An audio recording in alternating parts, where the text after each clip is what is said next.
Hi guys. Tonight we are standing right at the edge of daylight, watching it thin and fade as if someone is slowly turning down a dimmer switch on the world itself. You are still outside, and the last warmth of the sun lingers weakly on your skin, but you can already feel it slipping away. The sky doesn't go dark all at once. It hesitates. Blue deepens into grey into something heavier, and then almost without ceremony night settles in. No bulbs flicker on. No streetlights hum to life. Darkness simply arrives. Full and final. You probably won't survive this. At least, not comfortably. Because once the sun disappears in the Middle Ages, it takes with it far more than light. It steals time, safety, productivity, and certainty. Night is not a pause button. It is a condition you must endure. So, before you get comfortable, take a moment to like the video and subscribe, but only if you genuinely enjoy what I do here. And while you're here, tell me where you're listening from and what time it is for you right now. Now, dim the lights, and let yourself step fully into this world where night is not decorative or cozy, but absolute.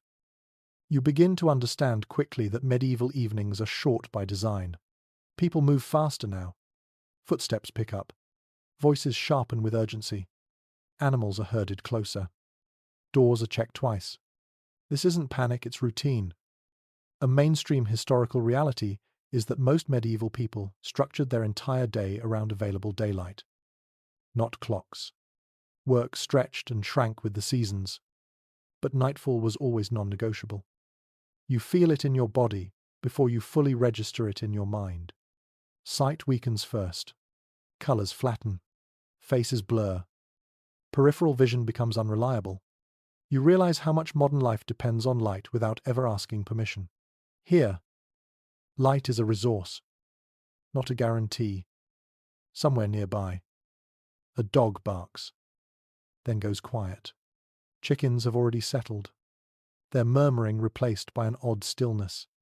The air itself seems to thicken. Historians still argue whether medieval people feared darkness itself, or simply respected it as a force that demanded caution rather than courage. Standing here now, you suspect it's both. As the last usable light drains from the sky, the world narrows. Your vision drops to what's directly in front of you.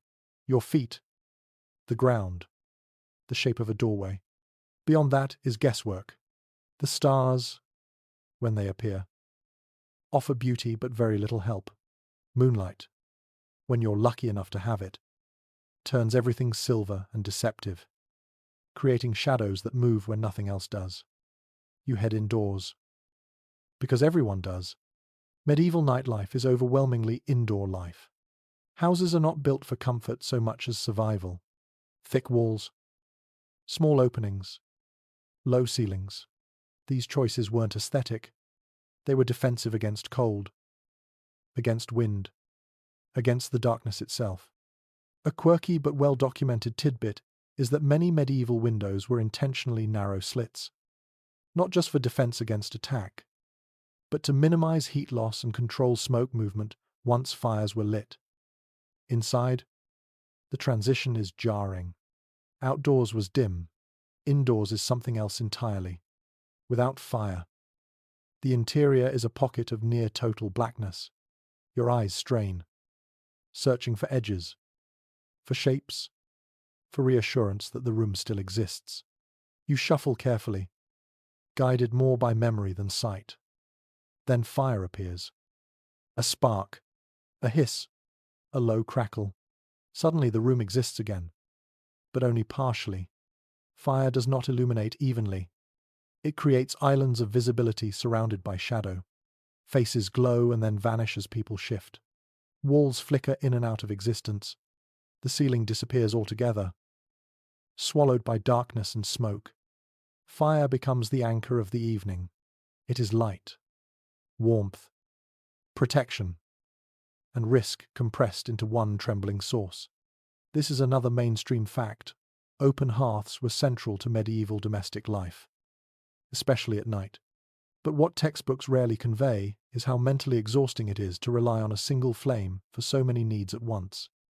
You feel your shoulders drop slightly as warmth reaches you. The day's tension loosens. Yet at the same time, you can't stop watching the fire. Everyone watches it. Sparks jump. Embers shift. A single mistake could turn this refuge into a death trap. Fire gives. But it also threatens. As people settle around the hearth, conversation softens. Night changes voices. There's less shouting now. More murmuring.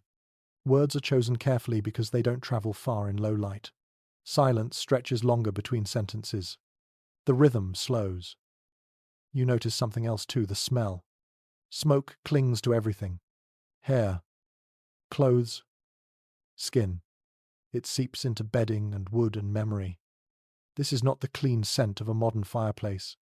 It's damp wood, old ash, animal fat, and whatever else was burned that day.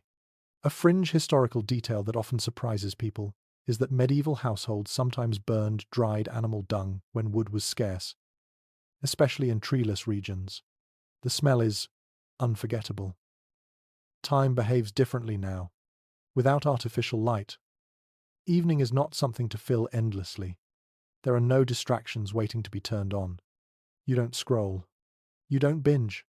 You simply exist until tiredness claims you. Historians still debate whether medieval people experienced time as slower, or whether our modern acceleration simply makes the past feel sluggish by comparison.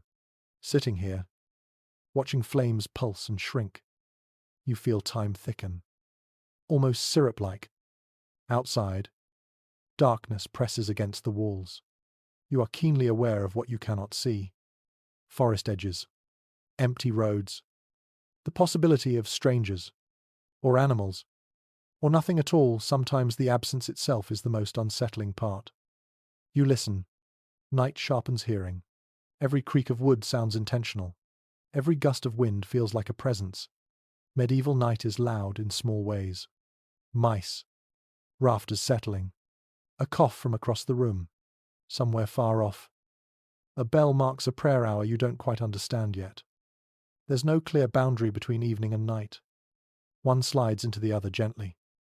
Almost politely. Eventually, someone yawns. Another shifts closer to the fire. The flame is adjusted, lowered, coaxed to last just a bit longer. Candles, if they exist here at all, are not lit casually. They are saved, used sparingly. Light is money, and money burns fast. As your body begins to relax, you realize something quietly unsettling.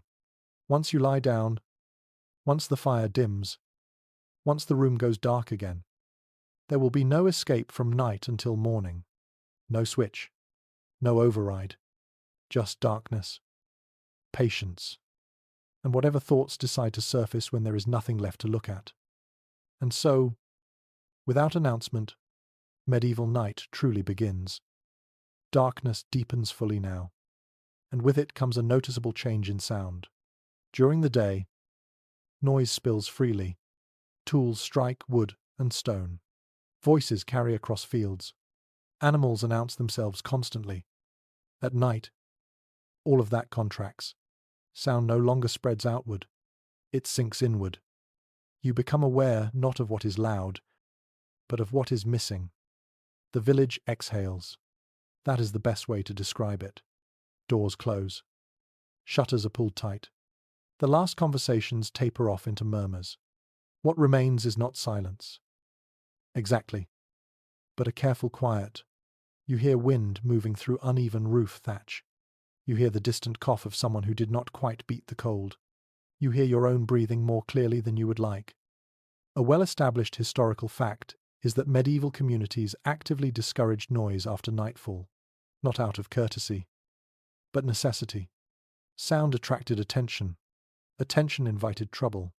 Without light, you cannot easily tell whether a noise is harmless or dangerous. So the safest rule is to create as little noise as possible yourself. Quiet becomes a form of protection. You feel this discipline settling into your posture. Movements grow deliberate. Footsteps are placed carefully. Even the fire is treated with respect, coaxed rather than fed aggressively. Flames snap too loudly when they are overworked. Outside, the night does not feel empty. It feels occupied. The darkness seems to listen. You realize that much of medieval fear of night was not fear of monsters, but fear of not knowing who or what was nearby. Roads after dark belong to uncertainty. A single traveler could be a pilgrim, a messenger, a thief, or something worse. Historians still argue whether crime truly increased at night in medieval settlements, or whether people simply perceived it as more dangerous because of reduced visibility. Sitting here, you suspect perception alone would be enough. Animals behave differently now. Dogs curl closer to doorways. Livestock shift and snort in their enclosures. Rats become bolder. You hear the faint scratch of movement behind walls and beneath floors. A fringe but widely noted detail is that medieval homes were never truly sealed. Gaps were inevitable. Nighttime belonged to creatures small enough to exploit them. The air cools quickly once the fire is reduced. Heat does not linger the way it does in modern buildings. Stone and earth absorb warmth slowly and release it just as slowly. But wood gives up heat almost immediately. You wrap yourself tighter, noticing how cold sneaks in through ankles and wrists first. Conversation, when it happens, changes tone. People speak in shorter phrases. Stories are told more softly, often repeated ones. Familiar words are comforting in the dark. There is less appetite for novelty now. Night is not the time for surprises. You notice how faces look different by firelight. Features stretch and compress. Eyes reflect flame and appear brighter than they are. Shadows exaggerate expressions. Someone who looked ordinary by day seems suddenly severe. Another seems kinder. Fire reshapes people as much as it reshapes rooms. This is where superstition finds fertile ground. Shapes shift. Sounds lack clear sources. It becomes easy to imagine intention where there is none. Medieval folklore thrived in these hours. Not because people were foolish, but because their sensory information was incomplete. When you cannot see clearly, the mind fills gaps aggressively. There is a scholarly debate about whether medieval people truly believed in every spirit and omen recorded in folklore, or whether such stories functioned more as explanations for anxiety and danger. In this half-light, belief feels less like a choice and more like a natural response to uncertainty. You hear a bell in the distance. Not loud, but steady. It marks a religious hour. Time at night is measured differently. Without clocks, without light. The community relies on sound. Bells divide darkness into manageable segments. They reassure you that the world is still structured, still watched. Someone near you murmurs a prayer, quietly enough that it blends with the crackle of embers. Religion does not sleep simply because people do. Night is full of obligations, spiritual if not physical. Eventually, even conversation fades, not abruptly. It thins. A pause stretches too long. No one rushes to fill it. Silence becomes acceptable, even welcome. You realize how tiring darkness can be. Your eyes ache from trying to see. Your body feels heavier. This is not boredom. It is a different rhythm asserting itself. The fire is allowed to sink lower. Flames shrink into glowing coals. Light pulls inward, collapsing toward the hearth. Corners vanish. The room simplifies into warmth at the center and darkness everywhere else. You understand now that medieval night is not dramatic.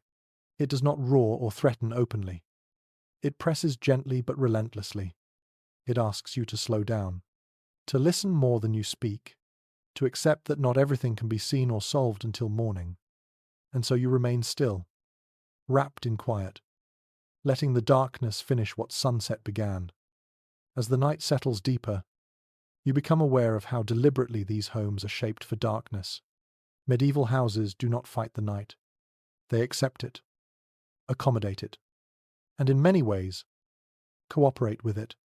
You stand inside a space that was never meant to be bright after sunset. It was meant to be contained. The walls around you are thick, sometimes shockingly so. Stone, packed earth, heavy timber. These materials serve one primary purpose at night, and it is not comfort. They slow loss. Heat leaks out reluctantly. Cold pushes in just as slowly. This way of building was common across much of medieval Europe. Regardless of wealth, even modest homes followed the same logic, just with cruder materials. Windows, if the house has them at all, are small and awkwardly placed. They sit high or narrow. More suggestion than opening. During the day, they admit just enough light to work by. At night, they do almost nothing. Glass is rare and expensive. Oiled cloth or animal horn might cover the opening, blurring the outside world into a dull haze even before darkness arrives. When night comes, the window stops being a feature and becomes a liability, a place where cold and sound might slip through. You notice how low the ceiling feels. Smoke stains darken the beams above your head. The roof presses downward, not physically, but psychologically. This is not a space designed for wandering or pacing. It encourages stillness, sitting, lying down, conserving energy. There is an odd intimacy to it. Darkness shrinks space. Rooms that feel adequate by day feel crowded by night. People sit closer, not only for warmth, but because there is nowhere else to go. The edges of the room have vanished. Only the center remains. One thing records from the period suggest clearly is that medieval interiors were rarely quiet in a modern sense. Even at night, houses creaked, settled, breathed. Wood contracts as temperatures drop. Thatch rustles softly above. Somewhere, moisture drips. You cannot escape the sound of the building itself. It is alive around you. Less often mentioned is how flexible these spaces were. A single room might serve as kitchen, workshop, sleeping area, and storage. At night, all of those functions collapse into one shared purpose: shelter. Tools are pushed aside. Food is secured. Bedding is laid out wherever there is space near warmth. The house transforms, not by moving walls, but by shifting priorities. You feel the floor beneath you. Dirt in poorer homes, rough planks in wealthier ones. Cold rises upward relentlessly. Straw, rushes, or simple mats attempt to interrupt that cold, but only partially. This is why benches, stools, and beds are lifted off the ground whenever possible. Elevation matters. Even a small distance from the floor can mean the difference between tolerable cold and bone-deep chill. There is a curious detail that appears again and again in household accounts. People slept with their clothes on far more often than modern imagination allows. Not because they lacked privacy or modesty, but because undressing wasted warmth. Layers stayed on. Cloaks doubled as blankets. Hoods were pulled tight even in bed. The idea of pajamas would have felt absurd here. Firelight reveals how walls are used. Hooks hold tools. Shelves carry everyday objects. Nothing is decorative. Everything must justify its presence. At night, unnecessary items become obstacles. Things you might trip over or knock into flame. Order is not about neatness. It is about survival. You reach out and touch the wall. It is cool. Even near the hearth, stone absorbs heat slowly and releases it grudgingly. By morning, it will still be cold. Medieval builders understood this trade-off well. Thick walls protect against extremes, but they never truly feel warm. There is disagreement among modern historians about whether people perceived these homes as oppressive or comforting. Some argue that familiarity softened the darkness, that people felt safer, enclosed by heavy walls. Others suggest that constant shadow and smoke created low-level stress that never fully lifted. Sitting here now, you feel both reactions at once.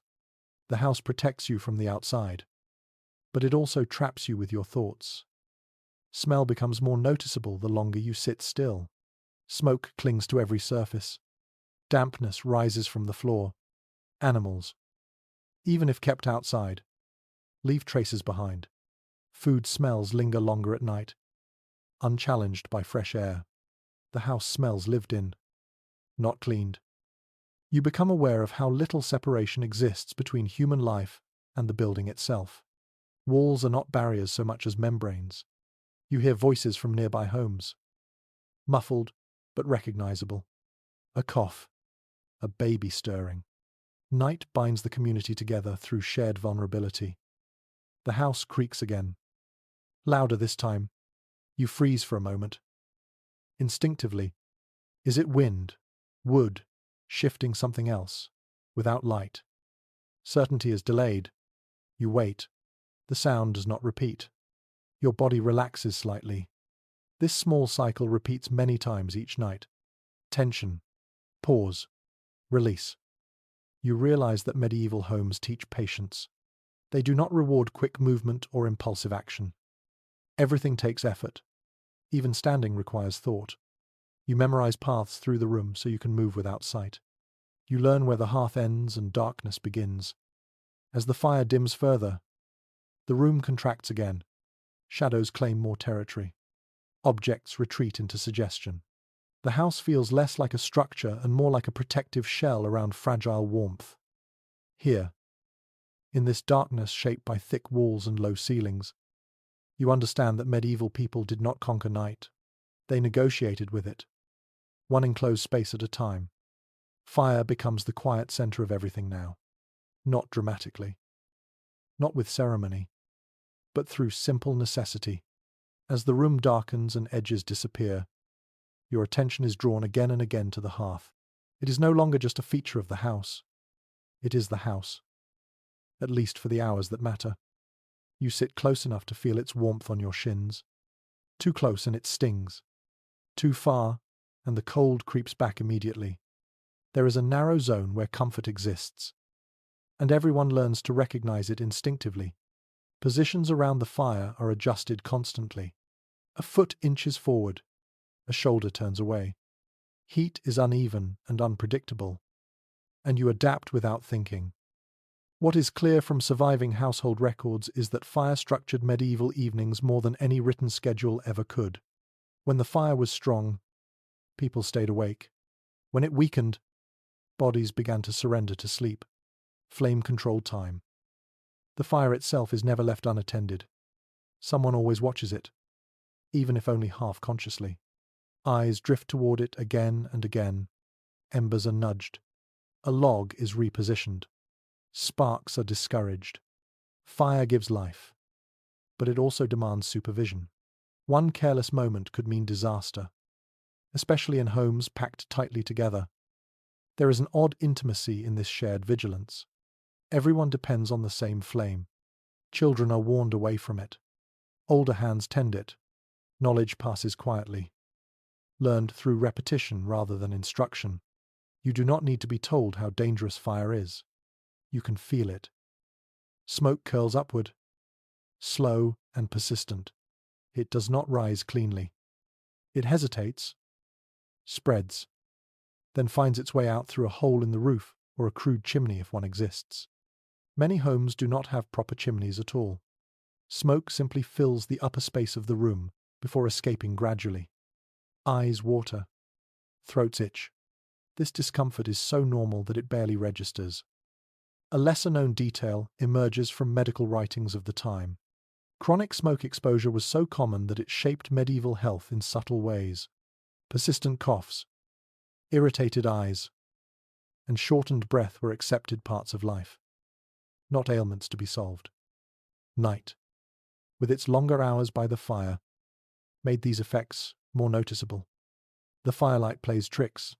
Faces glow amber, then fade. Hands seem larger, then smaller. Shadows stretch and collapse as flames shift. You understand how stories grow in this environment.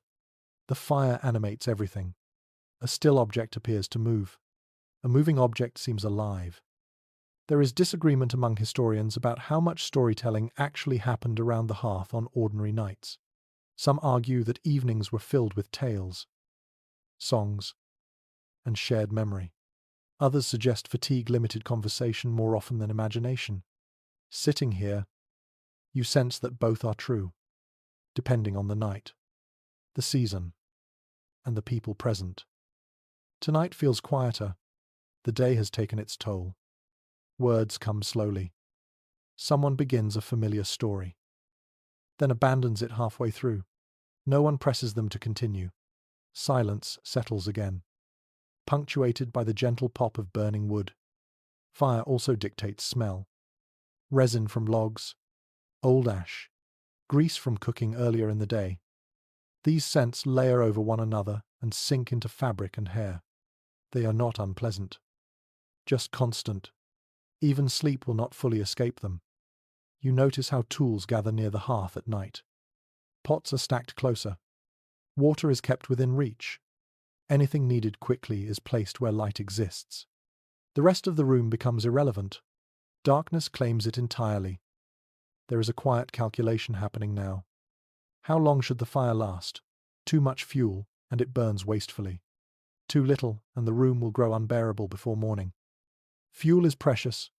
Wood must be gathered, cut, and carried. Each log represents labor already spent. In some regions, especially where forests are scarce, people burn alternatives. Peat, dried grasses, even animal dung. These fuels burn differently, producing different heat and smoke. You feel the difference immediately. Some give steady warmth. Others smolder and fill the room with sharp, lingering scent. Choices made earlier in the day shape comfort now.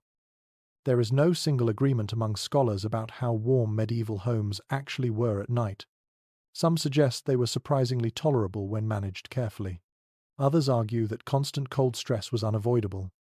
Your own experience suggests a compromise. Warmth exists, but only in small pockets, and only for limited time. As the fire settles into glowing coals, its character changes. Light softens. Heat becomes less aggressive. This is the moment when bodies relax most.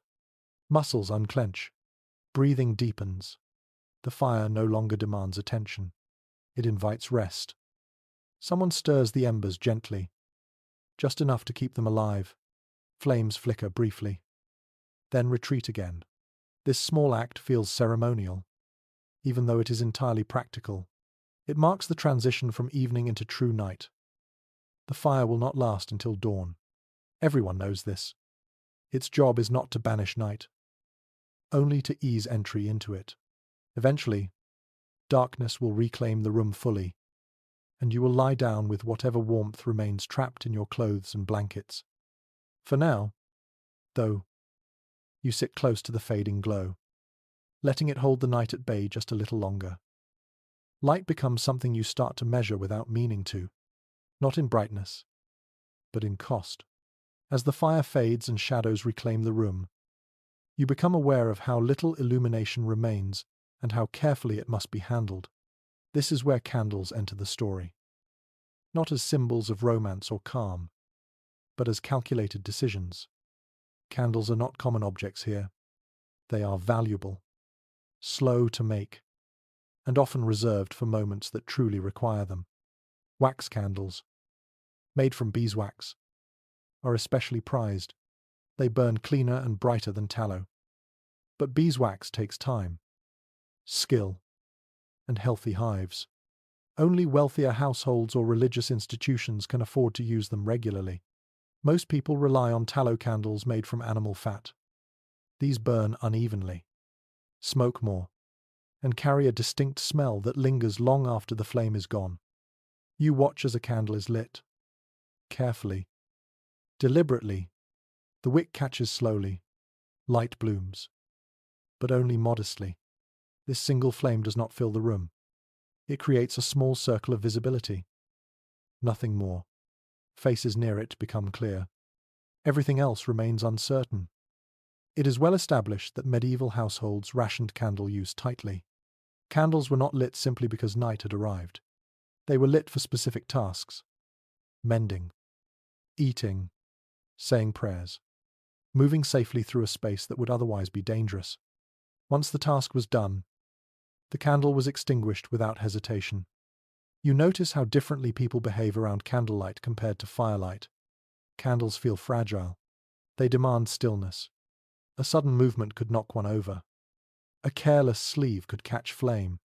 Candlelight encourages slow gestures and quiet concentration. A detail that rarely appears in popular descriptions of medieval life is how often people reused candle remnants. Stubs were saved. Melted wax was collected. New candles were formed from the remains of old ones. Nothing was wasted. Light, once consumed, was gone forever. The smell of tallow is unmistakable. Warm. Fatty. Faintly acrid. It clings to the air and to clothing. Over time, people grow accustomed to it. But at night, when other smells fade, it becomes more noticeable. This scent becomes part of the memory of evening. You realize that candlelight changes how you see faces.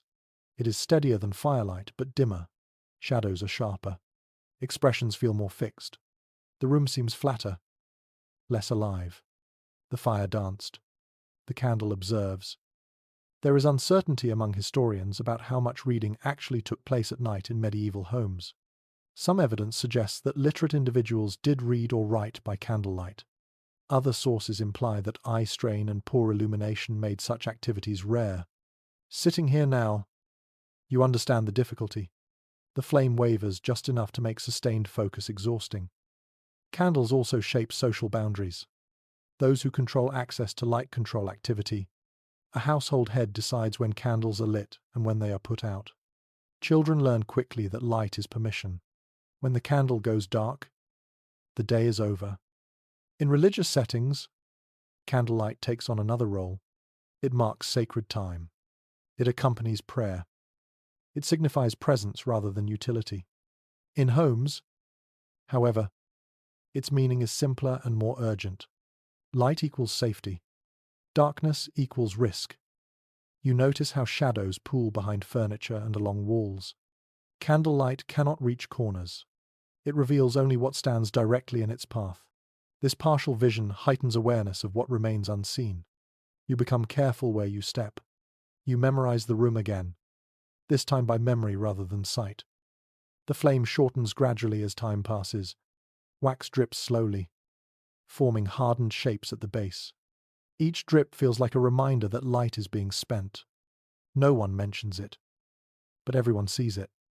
At some point, a quiet decision is made. The candle is snuffed. Darkness rushes back instantly, far more complete than before. Your eyes struggle to adjust.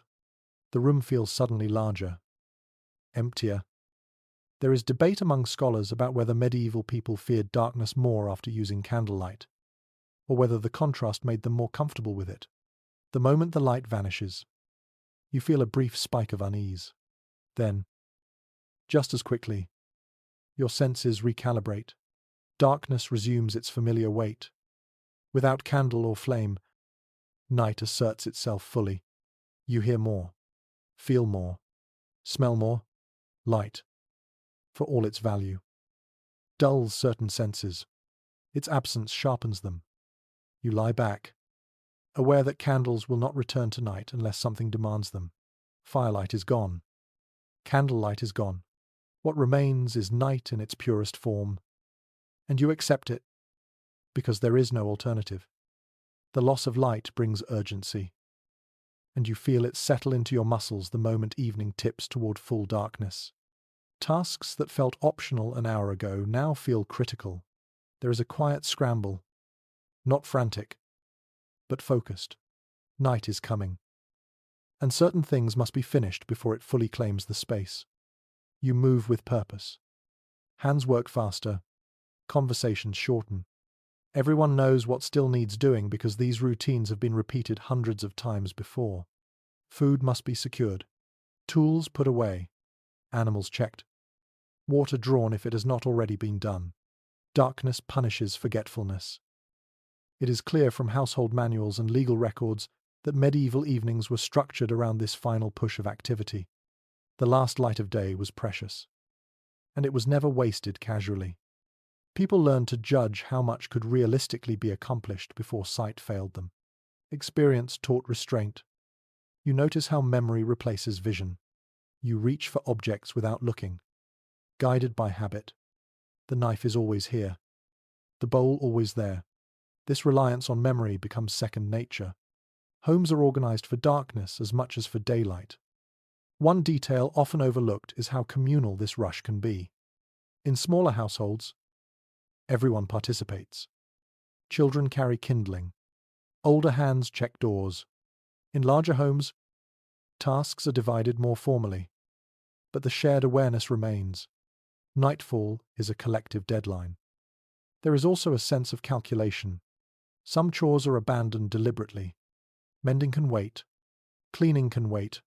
Anything that risks injury without sufficient light is postponed until morning. This judgment keeps people alive. You feel the tension in your body ease slightly as each task is completed. A latch clicks into place. A pot is covered. A door is barred. These small sounds bring relief. They signal readiness.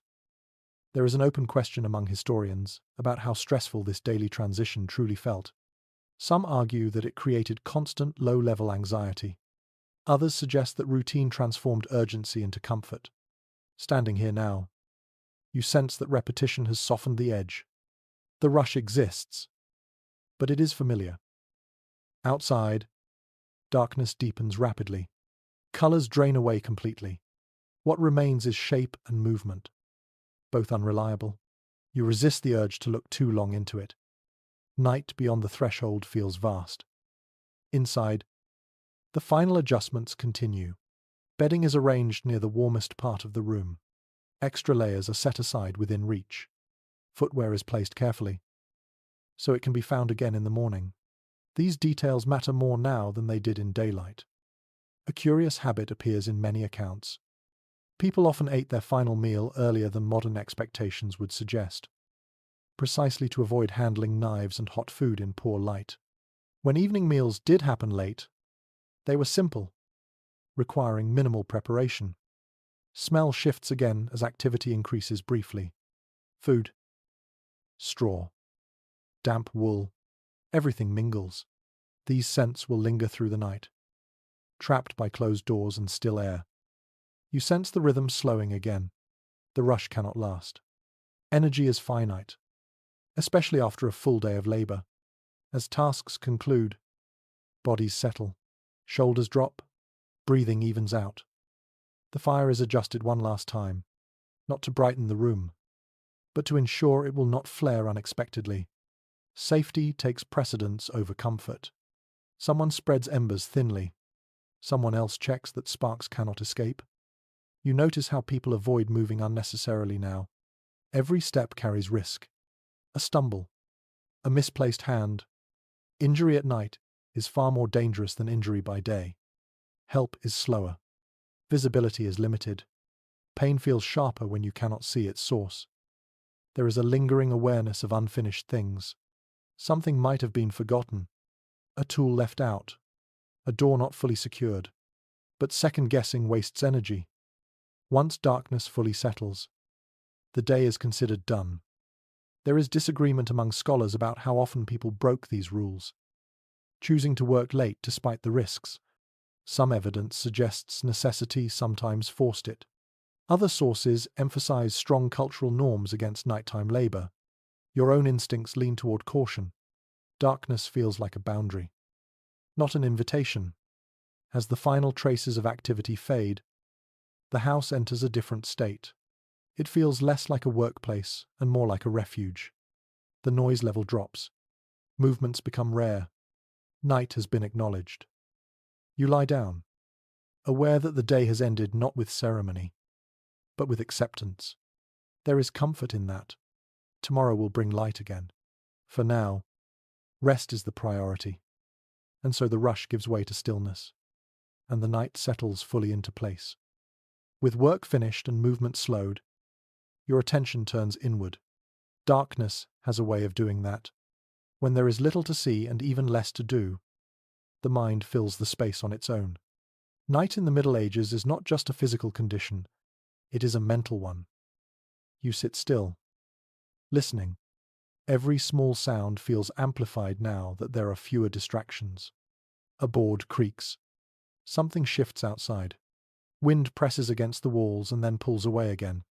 Each noise asks the same quiet question. Is this normal, or is it something else? This is where belief takes root most easily, not because people lack reason, but because reason works best with information, and information is scarce in the dark. Many medieval stories about spirits, wandering souls, and unseen forces are rooted in nighttime experience. The world feels less predictable when you cannot see it. Written sermons and moral texts from the period make it clear that night was often framed as a vulnerable time for the soul. Darkness was associated with temptation, fear, and disorder. This idea shaped behavior as much as theology. People were encouraged to remain indoors, to pray, to keep their thoughts guarded as carefully as their doors. You feel that caution settle over the room. Conversation, when it happens, stays close to familiar ground. There is less laughter now, less playful argument. Night is not the time for challenging ideas. It is the time for reassurance. There is a curious detail that appears in several folk traditions. Certain tasks were believed to attract misfortune if done after dark. Whistling indoors, spinning thread, cutting nails. These beliefs varied by region, but they share a common theme. Night is seen as a time when boundaries are thinner, when actions carry unintended consequences. Modern historians have not reached a single conclusion about how literally these beliefs were taken. Some argue they functioned as practical rules disguised as superstition. Avoid spinning at night because poor light leads to mistakes. Avoid sharp tools because injury is harder to treat. Others suggest genuine fear played a role. Sitting here now, the distinction feels less important. The effect is the same. Night limits behavior. You become aware of how imagination shifts in the dark.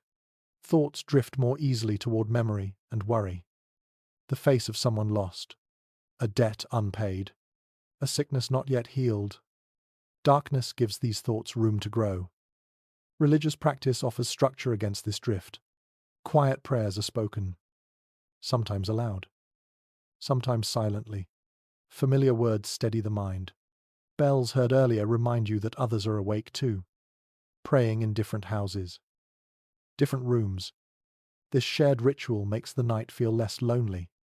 You notice how shadows stretch and reshape the room. A hanging cloak resembles a figure until you look closer. A pile of tools takes on unfamiliar angles. The mind supplies detail where vision fails. This is not fear, exactly, but heightened alertness. There is evidence from legal records that nighttime accusations often involved things seen or heard, but not clearly identified. A noise, a shape, a movement at the edge of sight.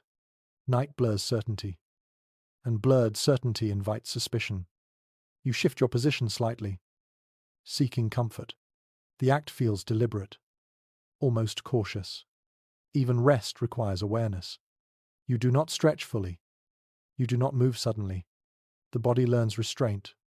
Outside, the night continues its quiet work. Owls call. Insects move through grass. Animals that hid during the day now claim their hours. You share this darkness with them, whether you want to or not. There is debate among scholars about whether medieval people slept more soundly or more lightly than modern ones. Some suggest exhaustion led to deep rest. Others argue that constant alertness prevented full relaxation. Your own experience suggests something in between. Sleep comes, but it is easily disturbed. As thoughts slow, you become aware of your own breathing. It sounds louder in the stillness. You listen to it the way you might listen to the fire earlier, as something essential that must be maintained. You think about the morning, about light returning, about the bell that will announce it. This anticipation brings comfort. Night feels less oppressive when it is framed as temporary. Gradually, imagination loosens its grip. Thoughts lose their sharp edges. Sounds blend together. The room fades again into simple sensation. Warmth, pressure, weight. The darkness remains, but it no longer presses so hard. You have adjusted. Night has done what it always does. It has narrowed the world until rest becomes the most reasonable response. And so you let go, trusting the walls, the routines, and the coming dawn to hold you until light returns. Sleep does not arrive all at once. It never really does here. Instead, it drifts in gradually, like fog creeping across a field. You lie still, eyes closed, but awareness lingers. The room has not disappeared just because your eyes are shut. You can still sense the shapes of people nearby, the faint warmth where bodies rest close together, the slow settling of the house around you. This way of sleeping feels different from what you know. It is lighter, more fragmented. You drift off, then surface again without alarm. This pattern repeats, and it does not feel unusual. For medieval people, this rhythm is familiar. Night is not a single, uninterrupted block of rest. Written sources from the period suggest that sleep often came in two main phases. People would rest deeply for several hours, wake for a time, then sleep again until morning. This pattern appears across regions and social classes, suggesting it was not an exception but a norm shaped by darkness itself. You find yourself waking naturally after some time, not startled, not anxious, simply awake. The fire is long gone now. The room is dark, but your eyes adjust more quickly than before. You can make out vague outlines. The sense of night has changed. It feels quieter, deeper. Others are awake too. You hear a shift of straw, a quiet cough. Someone murmurs softly. Perhaps a prayer. Perhaps just words spoken to fill the space. This waking interval is not considered insomnia. It is expected. There is evidence from devotional texts that this middle stretch of the night was often used for reflection or prayer. With fewer distractions and no pressure to work, the mind turns inward. Night encourages contemplation whether you ask for it or not. You notice how calm this moment feels. The earlier edge of uncertainty has dulled. Darkness feels less threatening now that you have spent hours inside it. The mind adapts. Some people rise briefly. They tend to the fire if embers remain. They step outside to relieve themselves. They check animals or secure doors again. These movements are slow and careful, guided by memory more than sight. There is disagreement among modern scholars about how widespread these midnight activities truly were. Some argue they were limited to certain households or regions. Others believe they were common enough to shape language and habit. Sitting here now, it feels natural rather than unusual. You listen to the night beyond the walls. It sounds different than it did earlier. Fewer sudden noises, more steady ones. Wind, distant animals. The world outside seems to have settled into its own rhythm. This pause between sleeps offers a strange clarity. Thoughts feel less cluttered. Problems that seemed heavy earlier now feel distant. You consider the day ahead, but without urgency. Morning will come when it comes. You notice how your body feels. Muscles loosened by rest, breathing slow and steady. Cold still present, but manageable. You pull your cloak tighter without fully waking. A rarely discussed detail appears in some household accounts. Couples often use this waking time to talk quietly or to share intimacy. Night offered privacy of a different kind. Not solitude, but separation from the demands of daylight. Eventually, drowsiness returns. Not suddenly, but gently. Eyelids grow heavy again. The mind releases its hold. You settle back into sleep. Deeper this time. Dreams come more easily now. They are shaped by darkness and by the stories you have heard all your life. Forests, shadows, bells, familiar fears and comforts weave together. Night feeds imagination even as the body rests. There is uncertainty about how people interpreted these dreams. Some believed they carried meaning or warnings. Others treated them as passing images. In either case, dreams felt closer to waking life than they often do now. Without bright mornings and artificial light, the boundary between sleep and waking was softer. You stir once more before dawn, not fully awake, just aware. The room feels different again, cooler, still. Night is thinning. Somewhere far off, a bell rings. It is faint, but recognizable.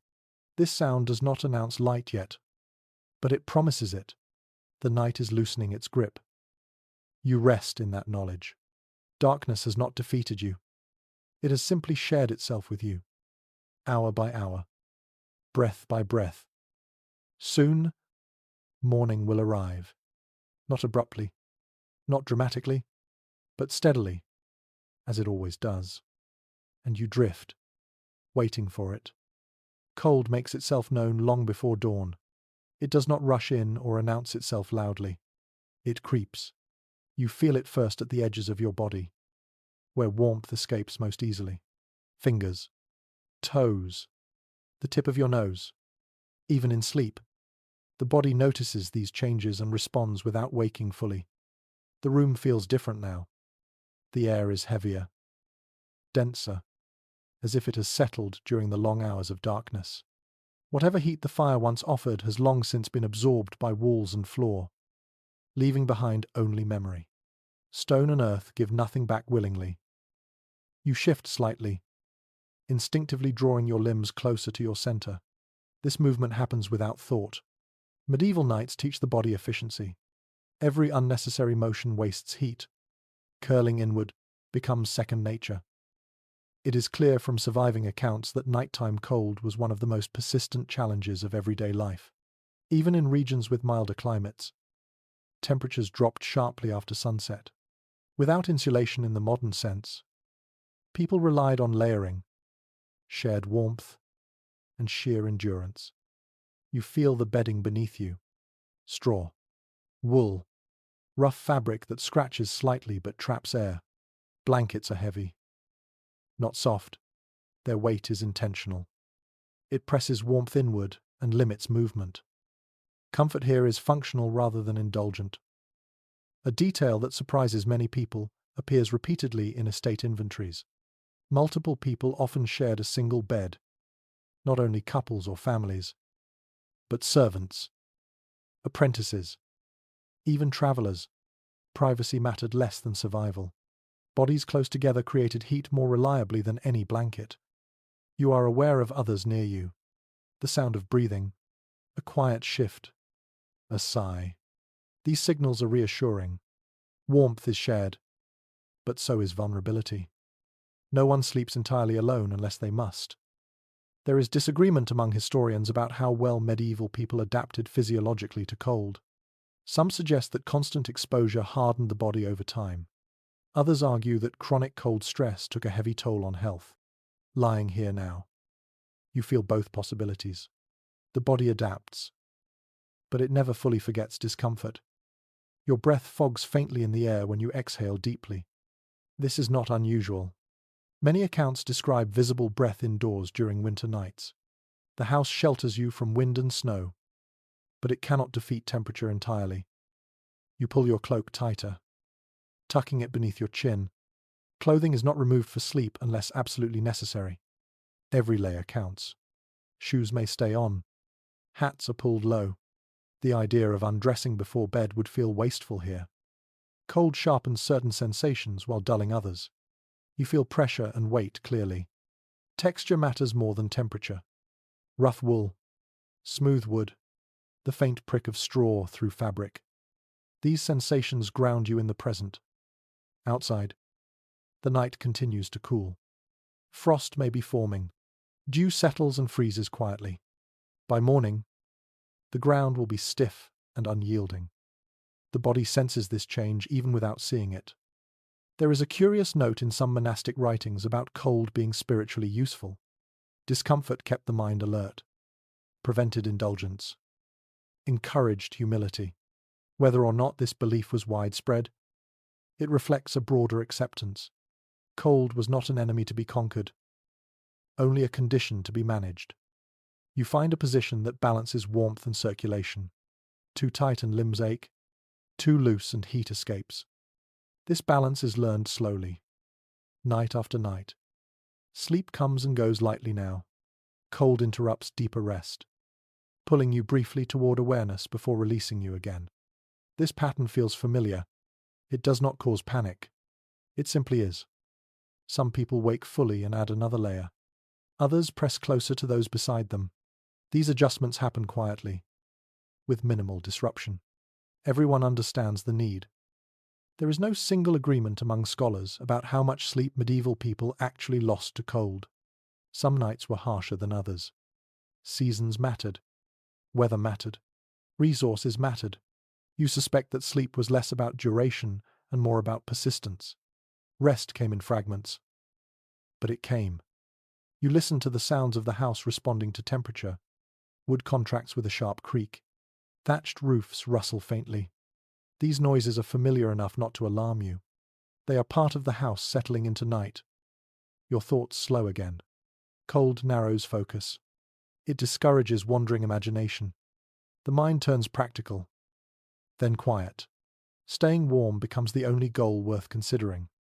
Eventually, the body finds a rhythm that works. Breathing steadies.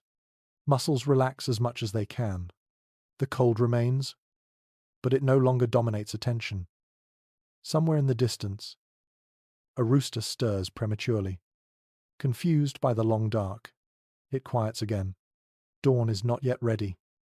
You remain where you are, wrapped in layers, surrounded by others doing the same. The night has tested you with cold, but you have adjusted, as people here always do. Morning will bring movement and warmth of a different kind. For now, endurance is enough, and so you rest, waiting for light, letting the cold pass through without resistance. Warmth, when it exists at all, is shared. You understand this fully now as bodies settle closer together in the dark. Space becomes a resource like light or fuel. No one wastes it. Beds are not wide. Private platforms meant for a single sleeper. They are narrow constructions built to hold warmth in, not to spread bodies out. You lie close to others, close enough to feel movement through the bedding, a shift of weight, a change in breathing. At first, this closeness feels unfamiliar. Modern instincts expect distance. Here, distance is a liability. Empty space allows cold to pool and settle. Bodies pressed together create a pocket of warmth that blankets alone cannot manage. Household records and personal letters make it clear that shared sleeping arrangements were common across medieval society. Families slept together. Servants shared beds. Travelers were offered space beside strangers. This was not seen as improper. It was practical. Night demanded cooperation. You notice how sleep positions adjust automatically. Backs turn inward. Knees tuck. Shoulders align. People arrange themselves like pieces of a puzzle, fitting together in ways that minimize exposed skin. This choreography is unspoken but well practiced. Privacy, as you understand it, does not exist here in the same way. Curtains or screens might separate beds in wealthier homes. But even then, warmth takes priority. In humbler dwellings, there is no barrier at all. Night erases social boundaries as effectively as it erases light. A detail that surprises many modern readers appears repeatedly in legal and moral texts. Shared beds were not automatically associated with intimacy. Sleeping beside someone did not imply anything beyond necessity. The culture understood the difference between closeness for survival and closeness by choice. You feel the steady rise and fall of another person's breath. It becomes a rhythm you unconsciously match. Breathing sinks. Bodies settle. Heat builds slowly, then holds. The cold retreats just enough to be tolerable. There is discussion among historians about whether this constant closeness strengthened social bonds or simply reflected hardship. Some suggest that shared sleeping fostered trust and familiarity. Others argue that it left little room for solitude or emotional distance. Lying here now, you feel both effects at once. The presence of others is comforting, but it also leaves you exposed. Smell is unavoidable. Wool, smoke, human warmth. These scents mix and linger. They are not judged. They simply exist. Night removes the option of avoiding them. Children sleep easily in this arrangement. They are used to it from birth. They curl into adults naturally, seeking warmth without hesitation. Adults accommodate them without complaint. Everyone benefits from the extra heat. You become aware of how still everyone tries to remain. Movement disrupts the fragile balance of warmth. A sudden shift lets cold air rush in. People learn to adjust slowly, signaling movement with subtle pressure rather than abrupt motion. Beds themselves are simpler than you might expect. Wooden frames, ropes or boards supporting a mattress stuffed with straw, feathers, or rags. These materials compress over time, forming hollows shaped by repeated use. Each bed remembers its sleepers. In colder months, additional layers are added: cloaks, extra blankets, even spare clothing laid over the top. Everything serves double duty. Nothing is decorative. There is uncertainty among scholars about how restful such crowded sleeping truly was. Some argue that shared beds increase disturbance. Others suggest that mutual warmth improves sleep quality despite interruptions. Your experience suggests that rest comes, but in waves. Light sleep, deeper sleep, waking. Settling again, you feel a hand shift nearby. Careful not to wake you. Someone pulls a blanket higher. Another adjusts position. These movements are quiet, considerate. Night teaches restraint. The house itself seems to respond to this closeness. Sounds soften. Even the creaking of wood feels muted. The room holds its breath along with you. At times, thoughts drift to the vulnerability of this arrangement. If danger came, if fire broke out or strangers forced entry, escape would be slow. Yet fear does not dominate. Familiarity dulls anxiety. This is how things have always been. There is evidence from court records that nighttime disputes sometimes arose from shared sleeping spaces. A misplaced elbow, a stolen blanket, a perceived slight. Close quarters magnify small tensions, but they also resolve them quickly. There is no space to hold grudges in the dark. As hours pass, warmth builds to a steady level. The body relaxes more fully. Muscles loosen. Breathing deepens. The cold recedes into the background. Dreams arrive again. Shaped by closeness, you dream of crowds, of shared journeys, of being surrounded. These images feel less threatening than they might in isolation. Toward morning, bodies begin to shift apart slightly. The worst of the cold has passed. Heat has been conserved. The need for closeness eases. You sense the change without waking fully. Space reappears slowly. The night loosens its grip. Shared warmth has carried you through another stretch of darkness. Not alone. Not entirely comfortable. But alive. Rested enough. And ready for what comes next. By now, your senses have adjusted to the night so completely that you almost forget how different it felt when darkness first arrived. What stands out most is not what you see, but what you smell. Night sharpens scent in ways daylight never does. Without wind, without movement. Every odor lingers and layers itself quietly over the last. The house smells lived in. Smoke clings to the air. Not freshly, but as a residue from hours spent near the hearth. It settles into hair and fabric and skin. Even breathing feels slightly textured, as if the air itself carries memory. There is the scent of dampness rising from the floor, especially if the house sits close to earth. Packed dirt or stone releases moisture slowly through the night. It does not drip. It simply exists, cool and persistent. This smell blends with straw and wool, with old wood and stored food. Animals contribute their presence even when they are not in the room. Livestock house nearby leave traces that drift inward. Chickens, goats, cows. Their warmth and waste shape the nighttime atmosphere of entire settlements. Medieval life never fully separates human space from animal space. Especially after dark.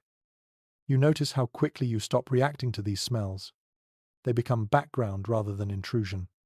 The nose learns what to ignore, just as the eyes learn to see in low light. Comfort here is not about cleanliness. It is about familiarity.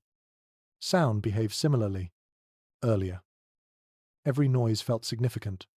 Now, the house has taught you which sounds matter and which do not. A mouse moving beneath the floorboards barely registers. The soft rasp of someone breathing nearby feels reassuring rather than distracting. You hear the occasional cough, dry and hollow, carried easily through the still air. Respiratory illness was common, and night often made symptoms worse. Cold air and smoke irritate lungs that have already endured years of labor and exposure. This discomfort is so widespread that it is rarely remarked upon in records. It was expected. You feel your own breath moving in and out. Warmer now, that bodies have shared heat for hours. Breathing feels slower, deeper. Each inhale brings familiar scents that anchor you in the present moment. There is a small detail preserved in some household writings that reveals how people tried to manage nighttime air.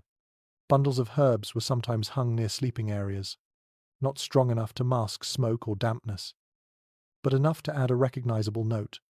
Lavender, rosemary, thyme. These scents were believed to calm the body and discourage illness. Modern historians do not fully agree on how effective these practices were, but their intention is clear. People sought control where they could find it. Even a faint, pleasant smell offered comfort in an environment otherwise dictated by necessity. You shift slightly and hear fabric move against straw.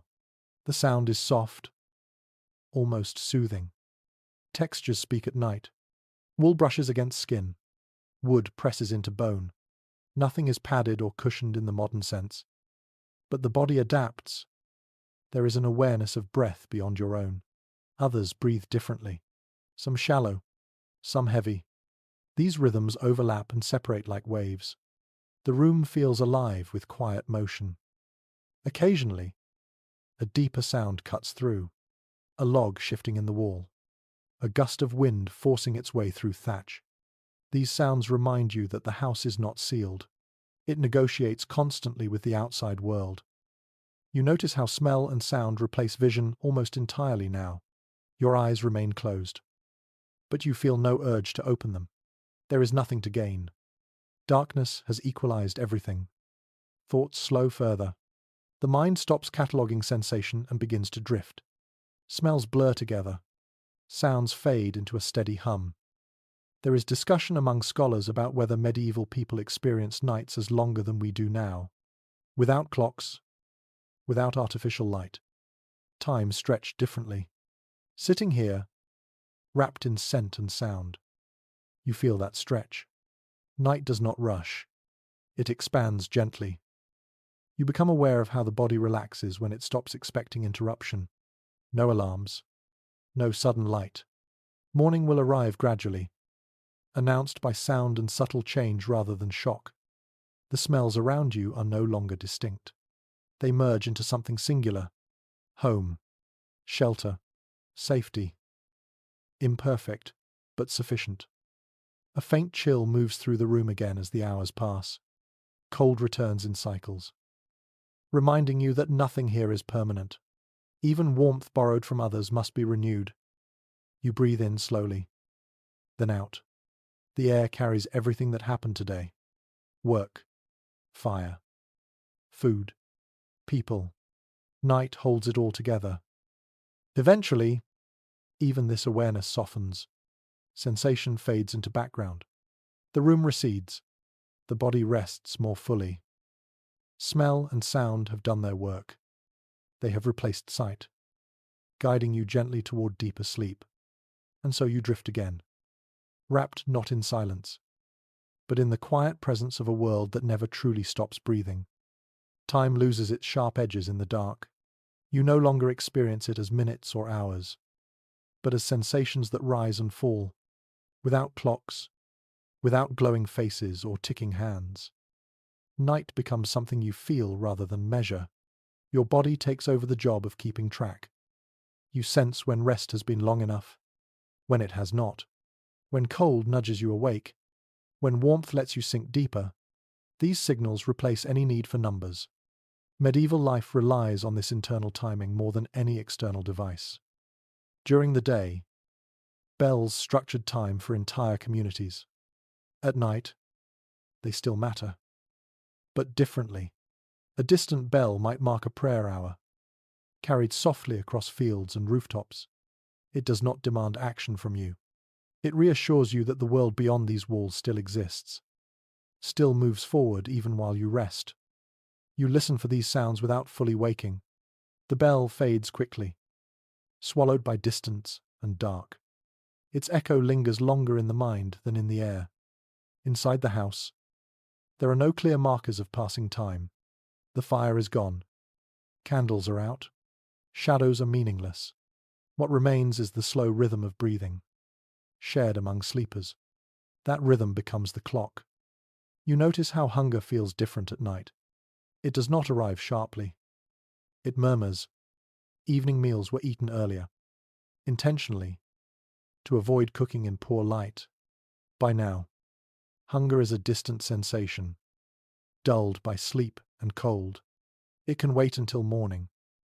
Thirst, however, makes itself known more clearly. Dry air, smoke, mouth breathing in sleep. These factors combine quietly. Water may be nearby, but reaching for it requires effort and awareness. Many people choose to wait rather than risk stumbling in the dark. It is recorded in several personal accounts that nighttime thirst was common and often endured until dawn. Comfort was weighed against risk, and risk usually lost. You feel the house respond to temperature changes again. Wood contracts with a soft groan. Thatch shifts overhead. These sounds are familiar enough not to alarm you. They serve as reminders that the building itself experiences night alongside you. There is an interesting observation found in some early medical texts. Physicians noted that the human body behaved differently at night, becoming more sensitive to cold and pain. Whether this was observation or assumption is still discussed. But the experience feels real enough as you lie here, aware of every pressure point and ache. Your body adjusts positions slowly, testing comfort. Too long in one posture brings stiffness. Movement is careful and economical. Each adjustment is followed by stillness, as if the body waits to see whether it has chosen well. Outside, the night deepens further. The air cools another degree. Moisture settles. In winter, frost thickens silently. In warmer seasons, dew gathers on leaves and roofs. These changes go unseen, but they affect the world you will meet in the morning. You think briefly of those who must remain awake through the night. Guards, watchmen, bakers preparing early loaves. Their experience of darkness is different. More alert, more demanding. For most people, however, night is for endurance, not productivity. There is no universal agreement among historians about how often medieval people woke simply because they were uncomfortable. Some argue sleep was frequently broken. Others believe familiarity softened discomfort over time. Your own rest suggests a balance. Sleep is interrupted, but not ruined. The body adapts. You drift in and out again, aware of time stretching and folding. Dreams blur into waking thought. Waking thought drifts back into sleep. There is no firm boundary. At some point, you notice a subtle shift in the quality of darkness. It is still dark, but not as dense. This change is not visual. It is atmospheric. The night feels less heavy, less settled. Dawn is approaching, even if it remains unseen. Birds are quiet for now, but the world feels poised. The long pause before morning has begun. Your body senses it before your mind does. You breathe more deeply, as if preparing for movement. Muscles loosen. The cold feels less intrusive. The hardest part of the night has passed. Time, which felt endless hours ago, now seems to have moved without effort. This is the quiet trick of medieval night. It teaches patience by removing alternatives. You remain still, letting this awareness settle. Morning will arrive when it is ready. You do not need to summon it. For now, you rest in this in-between space, guided by breath and sensation rather than clocks or light. Even in the deepest hours of night, work does not disappear completely. It changes shape. It grows quieter and more selective. But it never vanishes. You become aware of this as subtle movements ripple through the darkness. Careful and purposeful. Somewhere nearby, someone rises slowly, testing the floor with bare feet before committing weight. The sound is almost nothing, but in the stillness. It carries. This is not restlessness. It is duty calling softly. Certain tasks cannot wait for daylight. Fires must be checked. Bread must be prepared hours before dawn. Animals must be calmed if they stir. Night work exists because life does not pause simply because the sun has gone. Records from medieval towns make it clear that bakers often worked through the night, especially in larger settlements. Bread needed time. Dough needed rising. Ovens required long heating. Morning loaves depended on nighttime labor. While most people slept, a few kept the rhythm of the day moving forward. You imagine the baker's space now. Dim. Warm from the oven. Heavy with the smell of grain and yeast. Hands work by memory more than sight. The movements are practiced enough to be trusted in low light. Mistakes here are costly. Flour is precious. Fuel even more so. Watchmen also claim the night as their responsibility. They walk slowly through streets you cannot see, calling out the hours, listening for sounds that do not belong. Their voices reassure as much as they warn. They remind everyone that someone is awake. Someone is listening. There is evidence in town regulations that nighttime patrols were taken seriously, even in smaller communities. Theft, fire, and disorder were greater threats after dark. Not necessarily because people were more inclined toward wrongdoing, but because darkness made response slower and damage harder to control. You feel a quiet respect for those who stay awake. Night demands more concentration than day. Fatigue weighs heavier when light does not support you. Every sound must be evaluated, every shadow considered. Inside homes, smaller tasks continue as well. Someone tends embers to keep them alive until morning. Another checks that doors remain secure. These actions are brief and deliberate. No one lingers awake longer than necessary. A lesser-known detail appears in monastic routines. Monks rose in the night for prayer at set hours. Regardless of weather or season, their sleep was broken by design. Darkness was considered a fitting time for devotion, free from distraction and noise. Modern historians do not fully agree on how disruptive these practices were to health. But the intention is clear. Night was not empty time. It was shaped by obligation and belief. You sense movement again. Closer this time.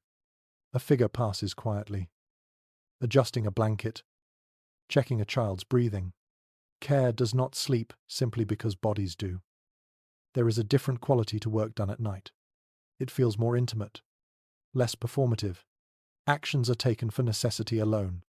There is no audience, no recognition, just completion. You remain still, observing without being seen. The night teaches this skill too. To notice without interfering, to share space without demanding attention. Outside, you hear a distant sound that might be a voice, might be wind. It fades before you can decide. The watchman moves on. The street returns to quiet. There is debate among scholars about whether medieval people resented nighttime obligations or accepted them as inevitable. Some writings suggest frustration. Others reflect calm resignation. Your own feeling leans toward acceptance. This is simply how life is arranged. The person who rose earlier returns to rest. Bedding shifts. Breathing resumes its slow rhythm. The interruption is brief, absorbed easily into the night. Work has happened without spectacle. Nothing looks different now. But something is different. Readiness has been maintained. Risks have been managed. Morning has been prepared for quietly.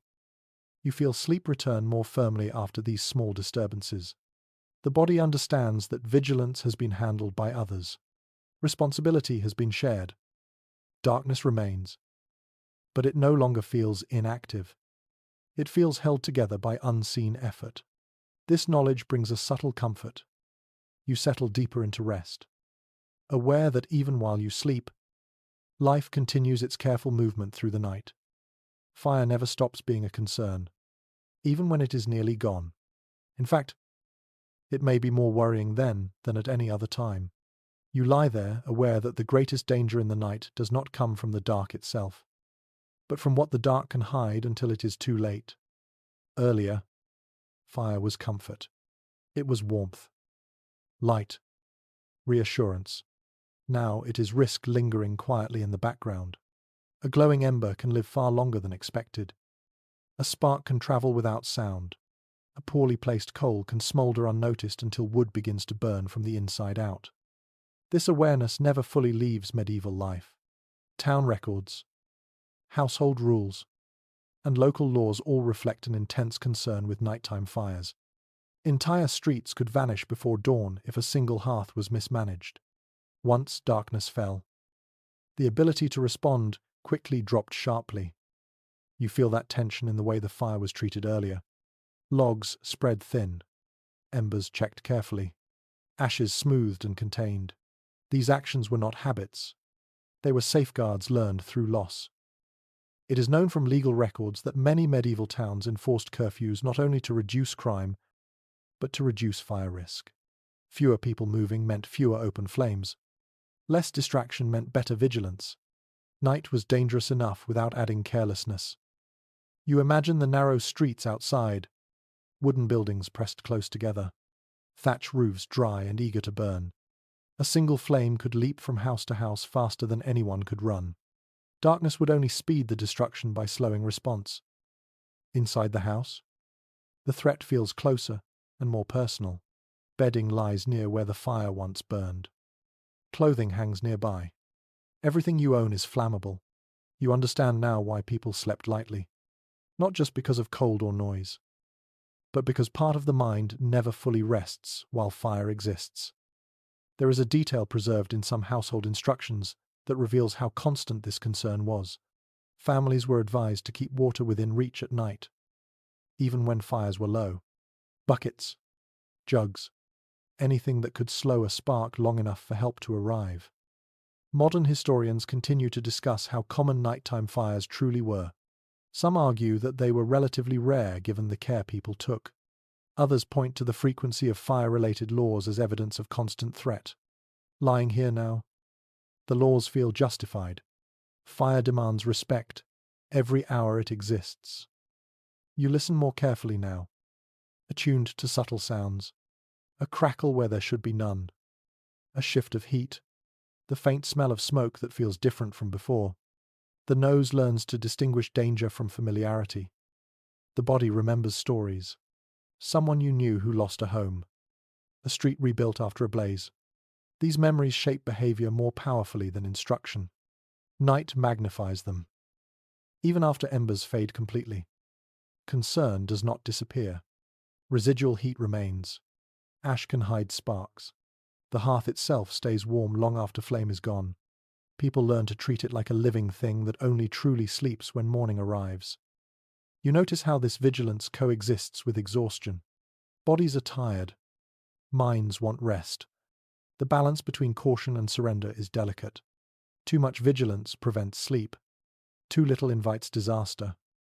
There is disagreement among scholars about whether this constant low-level alertness affected long-term health. Some suggest it contributed to anxiety and poor rest. Others believe it became background noise, absorbed into daily life. Your own experience suggests both are true. The concern exists, but it no longer dominates. The house creaks again, and your body tenses briefly before relaxing. Not fire, just wood responding to temperature.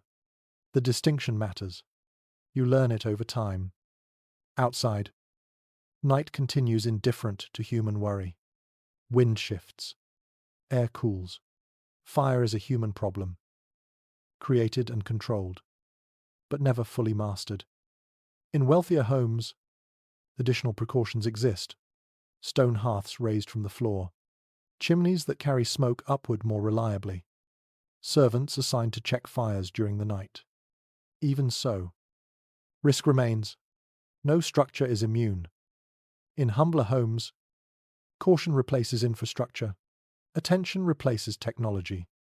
People learn to read signs early. A smell, a warmth where there should be none. Night sharpens this awareness. You settle again, trusting that the fire has been tamed for now. Trust here is not blind. It is earned through repeated checking and habit. Sleep deepens gradually. The part of your mind that listened for danger retreats slightly, though it never vanishes entirely. It rests with one ear open. As hours pass without incident, confidence grows. The night has passed another test. Fire has remained contained. Shelter holds. This constant negotiation shapes medieval nights profoundly. Darkness alone is manageable. Cold can be endured. But fire demands respect at every moment. You breathe slowly, letting this awareness fade into the background where it belongs. Vigilance has done its work. For now, safety holds. And so you rest again, knowing that when morning comes, fire will return to its role as ally rather than threat, at least for another day. Light is never equal here, and you have known that since the first nightfall. Now, lying awake in the dark, you understand it more clearly. Who has light and who does not shapes everything. Not just comfort, but safety, authority, and opportunity. In poorer homes, night is accepted as it comes. Firelight fades. Candles are rare, and darkness is simply endured. In wealthier households, the experience is different. Not bright, not modern, but controlled. Extra candles, better hearths, thicker walls. These advantages do not erase night, but they soften it. You imagine a large house not far from here, stone walls instead of wood, multiple rooms instead of one, servants moving quietly through corridors, each carrying a small flame shielded carefully by hand and habit. Light still flickers, but it lasts longer. Darkness waits outside doors rather than flooding every corner at once. This difference is not subtle. It is felt in the body. More light means fewer stumbles, fewer injuries, less fear of fire spreading unnoticed. It means the ability to read, to write, to plan after sunset. These small advantages accumulate over time. Documents from the period show that candles and fuel were often listed among household assets. Light itself was a form of wealth. It could be counted, stored, distributed. Those with more of it lived differently after dark. You feel how this imbalance shapes behavior. In humbler homes, night signals retreat, activity narrows, movement slows. In richer ones, evening stretches longer. Conversations continue. Work persists. Decisions are made. There is an interesting note in several urban records. Curfews often applied differently depending on status. Certain people were permitted to move after dark because they could afford lanterns or torches. Light granted permission. Darkness enforced limits. This division extends beyond homes. Streets near wealthy quarters are better maintained. Watchmen pass through more often. Fires are controlled more strictly. Poorer areas exist closer to risk, closer to shadow. You sense how this knowledge sits uneasily with those who lack light. Night reminds them daily of their place in the world. Darkness is not just natural, it is social. At the same time, there is a strange equality in sleep. Once candles are extinguished and fires dim, everyone lies in the same darkness. Wealth cannot prevent cold entirely. It cannot silence every sound. Night humbles even those who control it best. Some historians argue that this shared vulnerability softened social divisions at night. Others believe inequality was only made more obvious by contrast. Lying here now, you feel both. The rich may delay darkness, but they cannot escape it. You think about churches, where light behaves differently. Candles burn through the night before altars. Sanctuaries glow faintly even when homes go dark. This constant light carries meaning. It signals protection, presence, and order. It reassures believers that something watches over the night. Access to these spaces matters. Not everyone lives close enough to benefit from their glow. For some, the church bell is the only reminder that such light exists at all. You feel the weight of night again. Steady and impartial. Darkness does not care who you are. It responds only to flame. Sleep shifts around you. Someone sighs. Another turns. Bodies adjust as warmth changes. These small movements ignore status entirely. In sleep, everyone negotiates with the same cold. There is discussion among historians about whether night offered moments of quiet resistance to social hierarchy, when no one can see clearly, when voices are hushed, when roles blur slightly. Perhaps people felt freer in thought if not in action. This idea is difficult to prove, but it lingers. You consider how silence equalizes. Without sight, authority loses some of its sharpness. Commands soften. Presence matters less. Darkness flattens. At the same time, fear can reinforce hierarchy. Those with resources feel safer. Those without feel exposed. Night magnifies both comfort and anxiety, depending on what you possess. You sense the house holding together around you, doing its imperfect job. Walls separate you from the street. Roofs hold back wind. These protections are unevenly distributed across society, but they exist everywhere in some form. Eventually, the thought fades. Night does not encourage long analysis. It encourages rest. The body draws attention back to itself. Breathing, warmth, stillness, light, or the lack of it, has shaped this entire experience. It has dictated movement, work, fear, and rest. It has revealed difference and shared vulnerability in equal measure. As you drift again towards sleep, you accept this imbalance without fully understanding it. Morning will restore clearer lines. For now, night blurs them just enough to allow rest. Darkness settles evenly at last, touching every home, rich or poor, with the same quiet hand. Night inside a castle feels different from night anywhere else. You sense it immediately, even before you understand why. The walls are thicker. The spaces are larger. The silence carries more weight. Darkness does not press in the same way it does in a small house, but it lingers longer, pooling in corners and corridors that stretch beyond the reach of any single flame. You move slowly through stone passageways where sound behaves strangely. Footsteps echo, then vanish. A cough travels farther than expected. Even breathing seems louder here. Castles were built to intimidate and defend. And at night, that purpose becomes more apparent. They feel less like homes and more like watchful bodies holding their breath. Torches are placed carefully. Not everywhere, but at intervals that assume familiarity with the space. These points of light do not guide strangers. They guide those who already know the way. You understand quickly that castles are meant to confuse outsiders, especially after dark. It is clear from architectural records that castles were never intended to be brightly lit at night. Light created vulnerability. It revealed movement. It offered targets. Darkness, when controlled, was an advantage. The night belonged to those who knew where they were going. You pass by heavy doors reinforced with iron bands. They are closed now, barred for the night. Each one separates access, dividing the castle into zones of increasing privacy and security. Not everyone sleeps in the same part of the structure. Status determines proximity to danger and protection alike. Guards remain awake. You feel their presence even when you do not see them. They stand near gates, towers, and walls, listening more than watching. Their job is patience. Hours of stillness punctuated by moments of sharp attention.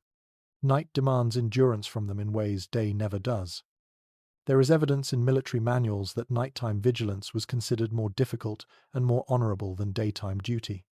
Fatigue, cold, and uncertainty tested discipline. A guard who failed at night endangered everyone within the walls. You imagine the view from the battlements now. Darkness spreads outward, swallowing roads and fields. Fires from distant villages flicker faintly, then disappear. The castle sits elevated, isolated, aware of its dominance and its vulnerability at once. Inside, the rhythms of night continue. Servants move quietly, carrying covered lamps. Their steps are practiced. They know which stones creak and which do not. In a place where sound travels easily, silence becomes skill. Sleeping arrangements reflect hierarchy clearly. Lords and ladies rest in chambers protected by multiple layers of doors and guards. Their rooms may hold candles longer. Fires tended through the night. Even so, the stone around them remains cold, indifferent to status. You notice how drafty these spaces can be. Castles prioritize defense over comfort. Narrow windows admit little light and plenty of cold. At night, wind finds its way through arrow slits and imperfect joints in stone. Blankets are heavy. Clothing is layered. Even wealth cannot fully tame the chill. There is disagreement among historians about how comfortable castle life truly was at night. Some descriptions emphasize luxury and security. Others point to constant discomfort and isolation. Walking these corridors in the dark, you feel the truth lies somewhere between. Castles protect, but they do not soothe. Sound carries stories here. A distant clang. A murmur behind a door. A guard calling softly to another. Each noise feels intentional. Even when it is not, the mind fills gaps quickly in such spaces. You think of the people who slept uneasily within these walls. Power did not grant peace.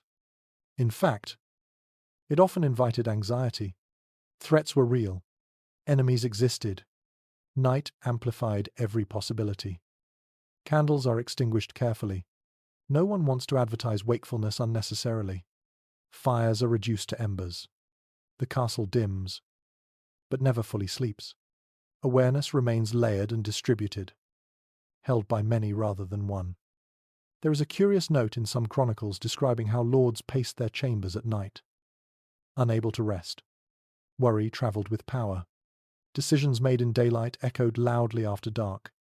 Night stripped away distractions and left only consequence.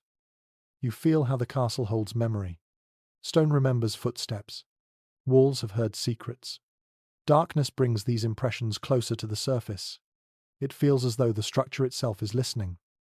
Eventually, movement slows further. Even guards shift less frequently. The deepest hours of night approach. Cold settles into stone. Silence thickens. Yet beneath that stillness, readiness remains. Weapons are within reach. Doors are secured. Eyes remain alert. The castle does not relax fully. It cannot afford to. As you lie down in this vast, echoing place, you realize that castles experience night as both shield and test.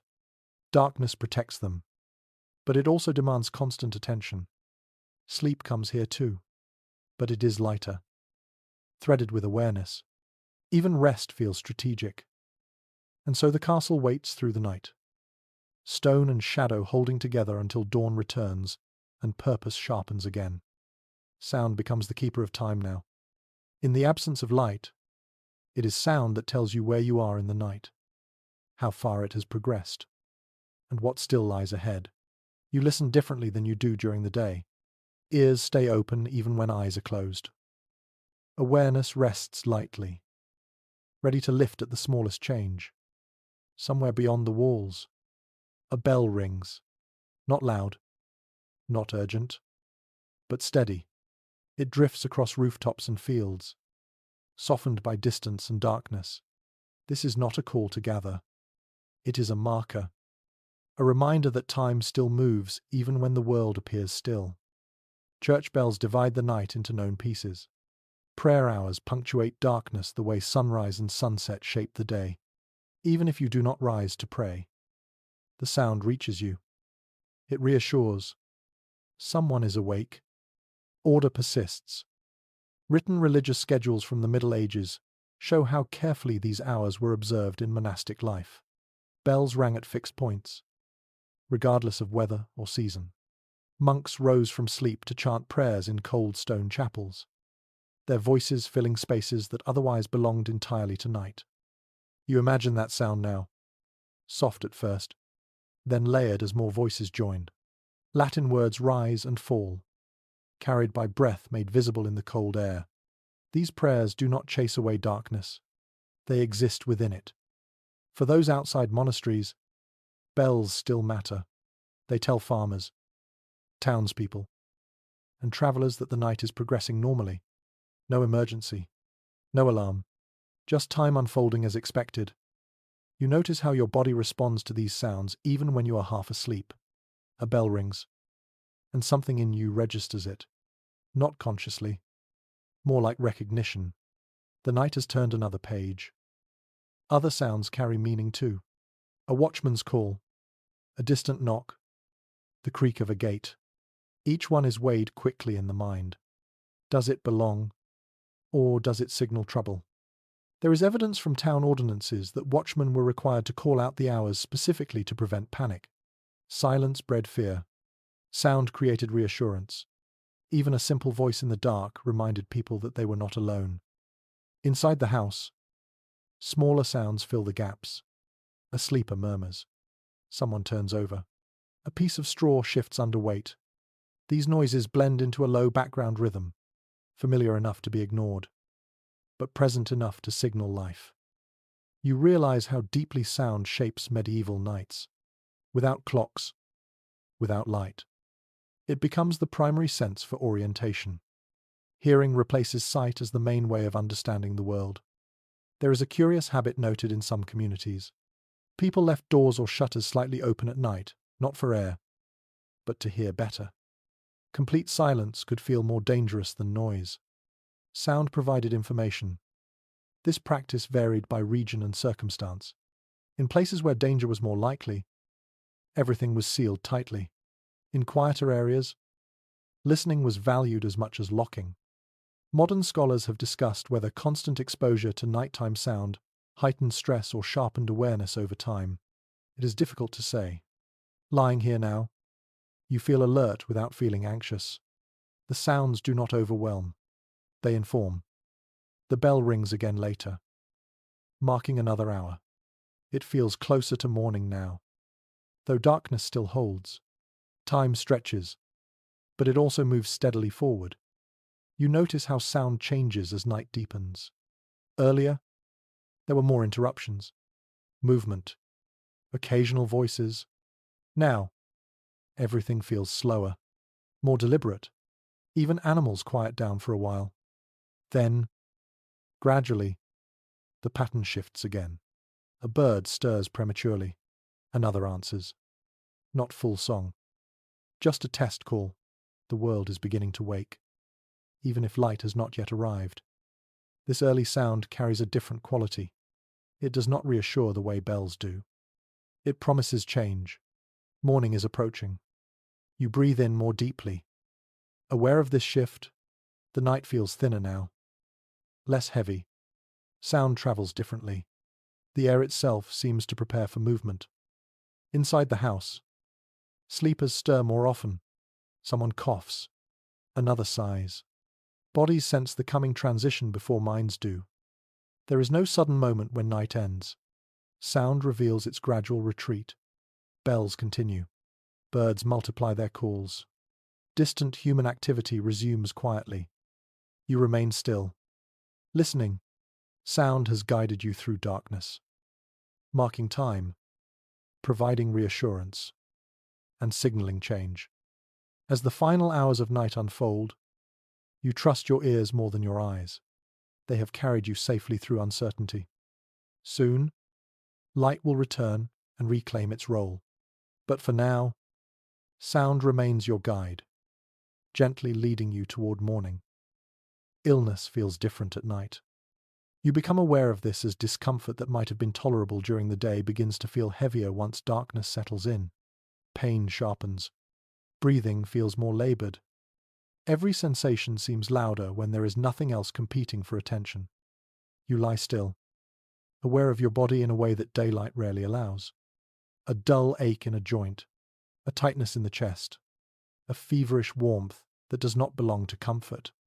Night removes distraction, leaving only sensation and thought. Medical knowledge in the Middle Ages is limited, but observation is not. People know that sickness often worsens after sunset. Cold air irritates lungs. Smoke thickens breathing. Fatigue lowers resistance. These patterns are recognized even if their causes are not fully understood. You notice how those who are ill are watched more closely at night. A hand placed on a forehead, a blanket adjusted, someone listening to breathing in the dark. Care becomes quieter but more attentive. Night demands vigilance when the body is weak. There are accounts from household records describing how families arranged sleeping positions around the sick. The ill were placed closer to warmth, closer to others who could respond quickly. Privacy mattered less than survival. Care was communal. Pain also behaves differently now. Without movement, without conversation, it occupies more mental space. A tooth throbs rhythmically. A wound pulses. The mind circles these sensations, unable to escape them easily. There is debate among historians about whether medieval people feared illness more at night or accepted it as part of life. Some writings express deep anxiety about nighttime sickness, especially sudden fevers. Others describe calm endurance. Lying here now, you feel both. Concern exists, but panic is rare. This is familiar territory. Night also brings uncertainty. If someone worsens, help may not be immediately available. Healers are asleep. Roads are dark. Decisions must be made quietly, sometimes without guidance. This reality sharpens awareness of fragility. You listen to breathing nearby, counting rhythms without meaning to. Each inhale becomes reassurance. Each pause invites tension until the next breath arrives. Night trains patience in those who care. There is a curious belief found in several regions that illness spirits were more active after dark. Whether taken literally or symbolically, this belief shaped behavior. Prayers were spoken, charms placed near beds, words of protection whispered softly. These acts offered comfort even if they did not cure. Modern scholars remain divided on how effective such practices were psychologically. What is clear is that they gave people something to do when medicine offered little else. Action, even symbolic, reduces helplessness. You feel how cold complicates illness. Shivering drains energy. Warmth becomes treatment in itself. Blankets are layered. Bodies draw closer. Fire is coaxed briefly if embers remain. Heat is applied carefully, never wasted. Sleep for the sick comes in short stretches. Discomfort interrupts rest. Yet rest remains essential. Caregivers balance watching with letting sleep happen. This balance is learned through experience, not instruction. Night stretches longer when illness is present. Hours feel heavier. Time seems reluctant to move forward. The bell that marks prayer hours feels distant, almost irrelevant. Focus narrows to the body and its struggle. There is evidence in personal letters that nighttime illness created strong memories. People remembered these hours vividly, long after recovery. Night etched itself deeper into memory than day. You sense exhaustion settling over those keeping watch. Shoulders slump, breathing slows. Even concern tires eventually. The body demands rest. Gradually, the illness stabilizes, at least for now. Breathing evens. Pain dulls slightly. Nothing is solved, but nothing worsens. This small improvement feels significant. You relax marginally, allowing sleep to return.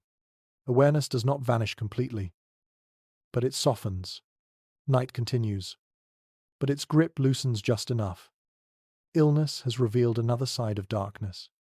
Not monstrous, not dramatic, but intimate and demanding. Night asks more of the body when it is already weak. As rest deepens again, you trust the routines that have carried people through sickness for generations. Warmth, watchfulness, time. Morning will bring clearer sight and renewed options. For now, endurance is the remedy. And so you lie quietly, breathing steadily, letting night pass without struggle, waiting for light to return and ease what darkness has magnified. Animals become more noticeable at night. You sense them rather than see them. Their movements, sounds, and smells are sharper against the quiet of darkness. Livestock shifts in nearby stalls. Chickens murmur softly in the coop. Even the rats and mice you cannot see announce themselves through tiny scuttles and scratches. Night in medieval life is shared with creatures of all sizes. Records from farms and villages show that animals required constant attention after sunset. Horses and cattle needed monitoring for safety and warmth. Birds and smaller animals had to be confined. Any lapse could mean loss, injury, or worse. Night made humans and animals depend on each other more acutely than daytime did. You notice how scent guides understanding in the dark. The earthy smell of livestock, mixed with straw and the faint damp of wood, marks boundaries. It indicates where animals are resting, feeding, or shifting. You do not need to see them to know they are present. There is a curious observation in some monastic and agricultural texts. Certain animals were believed to be more active at night intentionally, either as natural behavior or through mystical association. Owls, cats, and some rodents carried symbolic weight. In addition to the practical challenges they presented, whether taken literally or not, these beliefs influenced how people arranged sleeping and working spaces after dark. You become aware of the sounds of livestock breathing, the occasional shuffle of hooves, the soft clatter of a trough being disturbed. Each noise is interpreted quickly. Some are reassuring, others demand attention. The night teaches acute listening. Outside the immediate household, sounds of wild animals carry further in the stillness. Foxes, badgers, and deer move through fields and forest edges. Their presence is known more by sound and movement than by sight. Travelers, especially, learn to respect these cues. Night outside is never entirely empty, and it requires caution. Your body responds to these auditory cues. Muscles tense slightly at a new sound.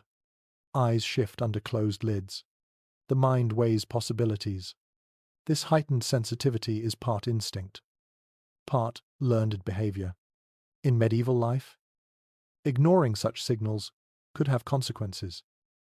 There is disagreement among modern scholars about how much fear animals inspired at night.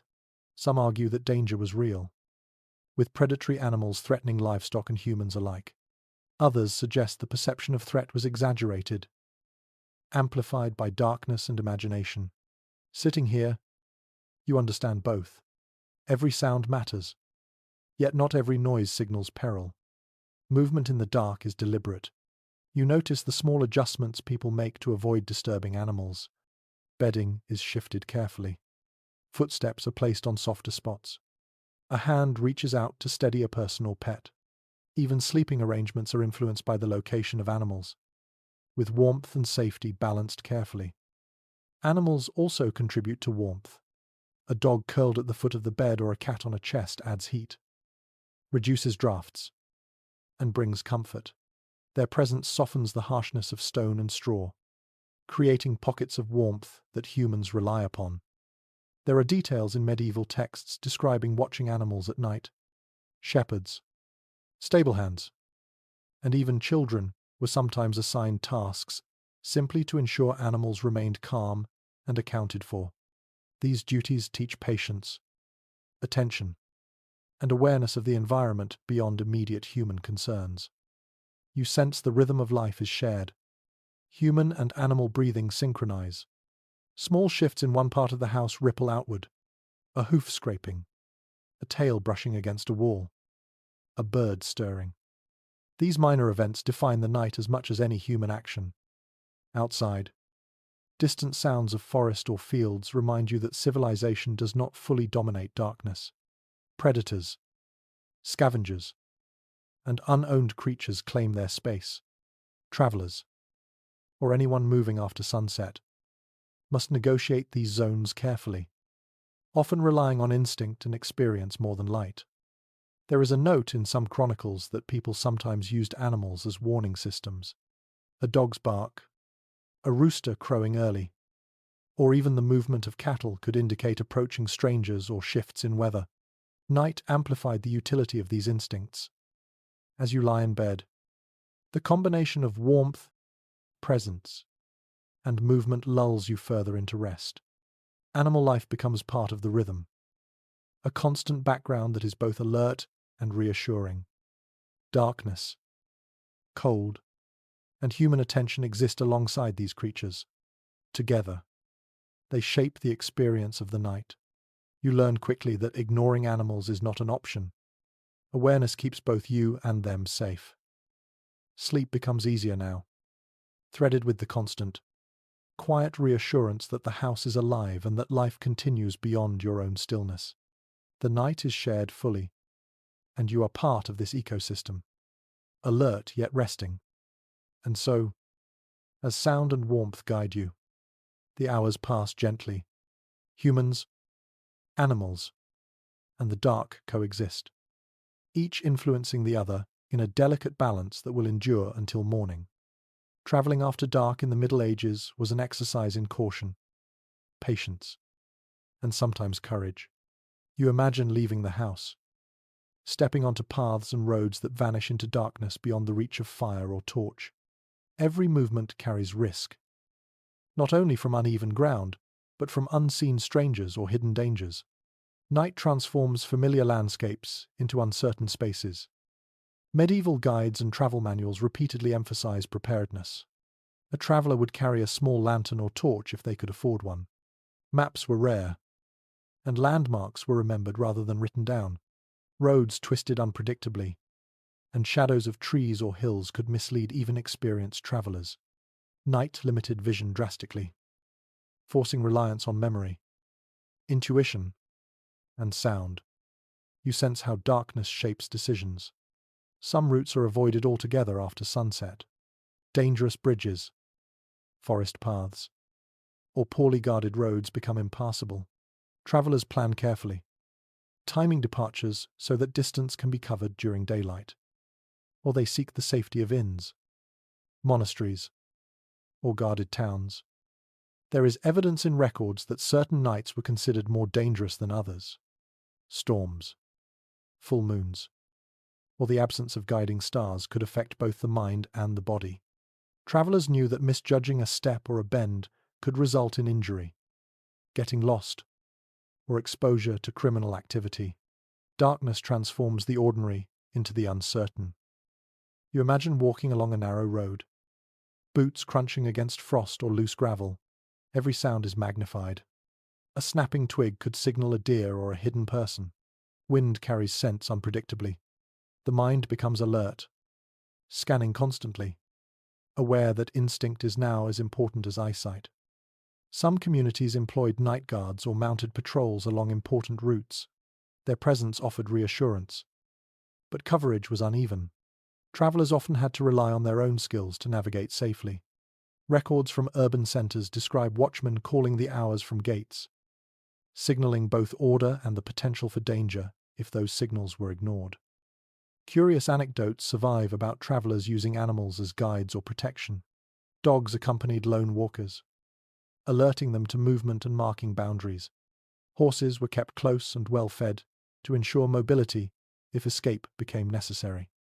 Even a simple rooster or barn cat could provide cues that influenced movement decisions. Historians remain divided on how common attacks on travelers truly were. Some argue that the dangers were overestimated, amplified by fear and folklore. Others point to court records and legal cases documenting theft, assault, and highway robbery as evidence that nighttime travel was genuinely hazardous. Walking these imagined roads, you understand that even if attacks were rare, the perception of danger dictated behavior effectively. Weather adds another layer of complexity.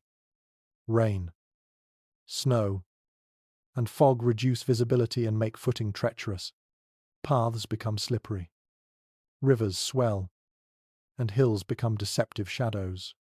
Travelers had to account for these variables constantly, adjusting pace and route to compensate for the uncertainty. A simple misstep could have serious consequences. The lack of consistent lighting means that even small distances feel extended. Your mind stretches time. Each step feels deliberate, measured. Speed is dangerous. The faster you move, the less control you have over footing, balance, and attention. Patience becomes a form of safety. Night also alters social behavior along the road. Villagers retreat indoors. Curfews enforce stillness, and strangers are viewed with suspicion. Travelers pass mostly unseen, and encounters with others are brief and cautious. Conversation is minimal. Noise is carefully controlled. Every action is measured for both stealth and survival. There are fringe reports in chronicles suggesting travelers sometimes carried charms, prayers, or protective words to guard against unseen dangers. These were less about superstition and more about psychological assurance. In an environment where sight is limited and risk is uncertain, reassurance is a resource. You notice how all these factors terrain, sound, presence of animals, patrols, weather, and human behavior interact. Night transforms movement from casual navigation into an exercise in attention and resilience. Every choice has consequence. Awareness becomes both protection and burden. Despite these challenges, people did travel at night, sometimes out of necessity. Commerce, urgent messages, or personal duty required movement when daylight was insufficient.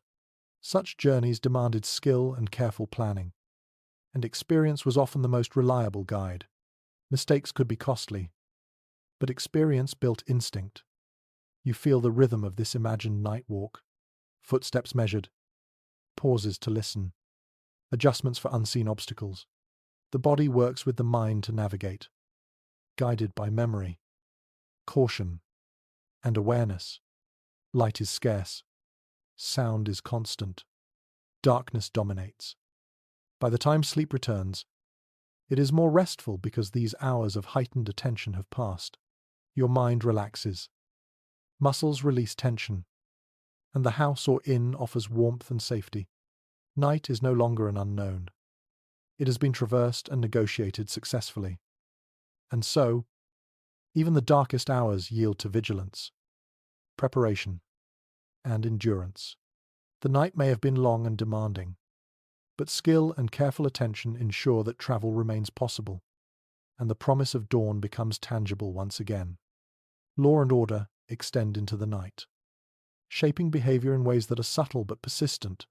Curfews regulate movement, gates are locked, and watchmen patrol streets to enforce rules. These measures exist not merely to prevent crime, but to maintain structure when daylight is absent and visibility is poor. You sense the rhythm of enforcement even without seeing it. Footsteps echo on cobblestones. A distant call alerts sleepers that someone is awake, observing. Noise becomes communication. Silence also communicates. People have learned to move cautiously, aware that attention is distributed, even when unseen. Town ordinances frequently required households to lock doors and secure windows at a specified hour. Failure could result in fines or public reprimand. Enforcement varied, but the principle remained: darkness cannot be allowed to become lawless. Night is both natural and socially mediated. You notice how these rules shape individual behavior. Movement slows. Chores are completed before sunset. Social interaction diminishes. Even storytelling takes a quieter form, conducted close to the hearth where the household can monitor its own members without risking exposure. Some accounts suggest that nighttime rules extended beyond urban centers.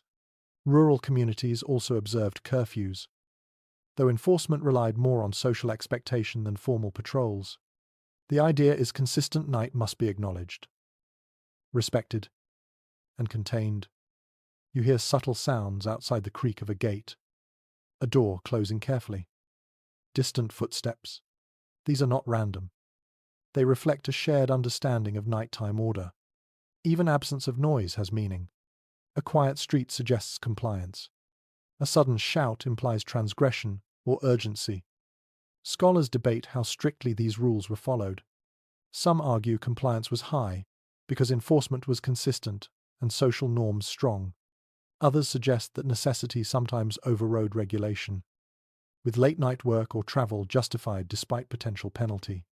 Standing in the imagined streets, you recognize both possibilities. Fear and pragmatism coexist. Nighttime law shapes not only actions but perception. Darkness magnifies consequences. A misplaced step could be interpreted as intrusion. A shadow might appear threatening. Awareness of regulations trains attention.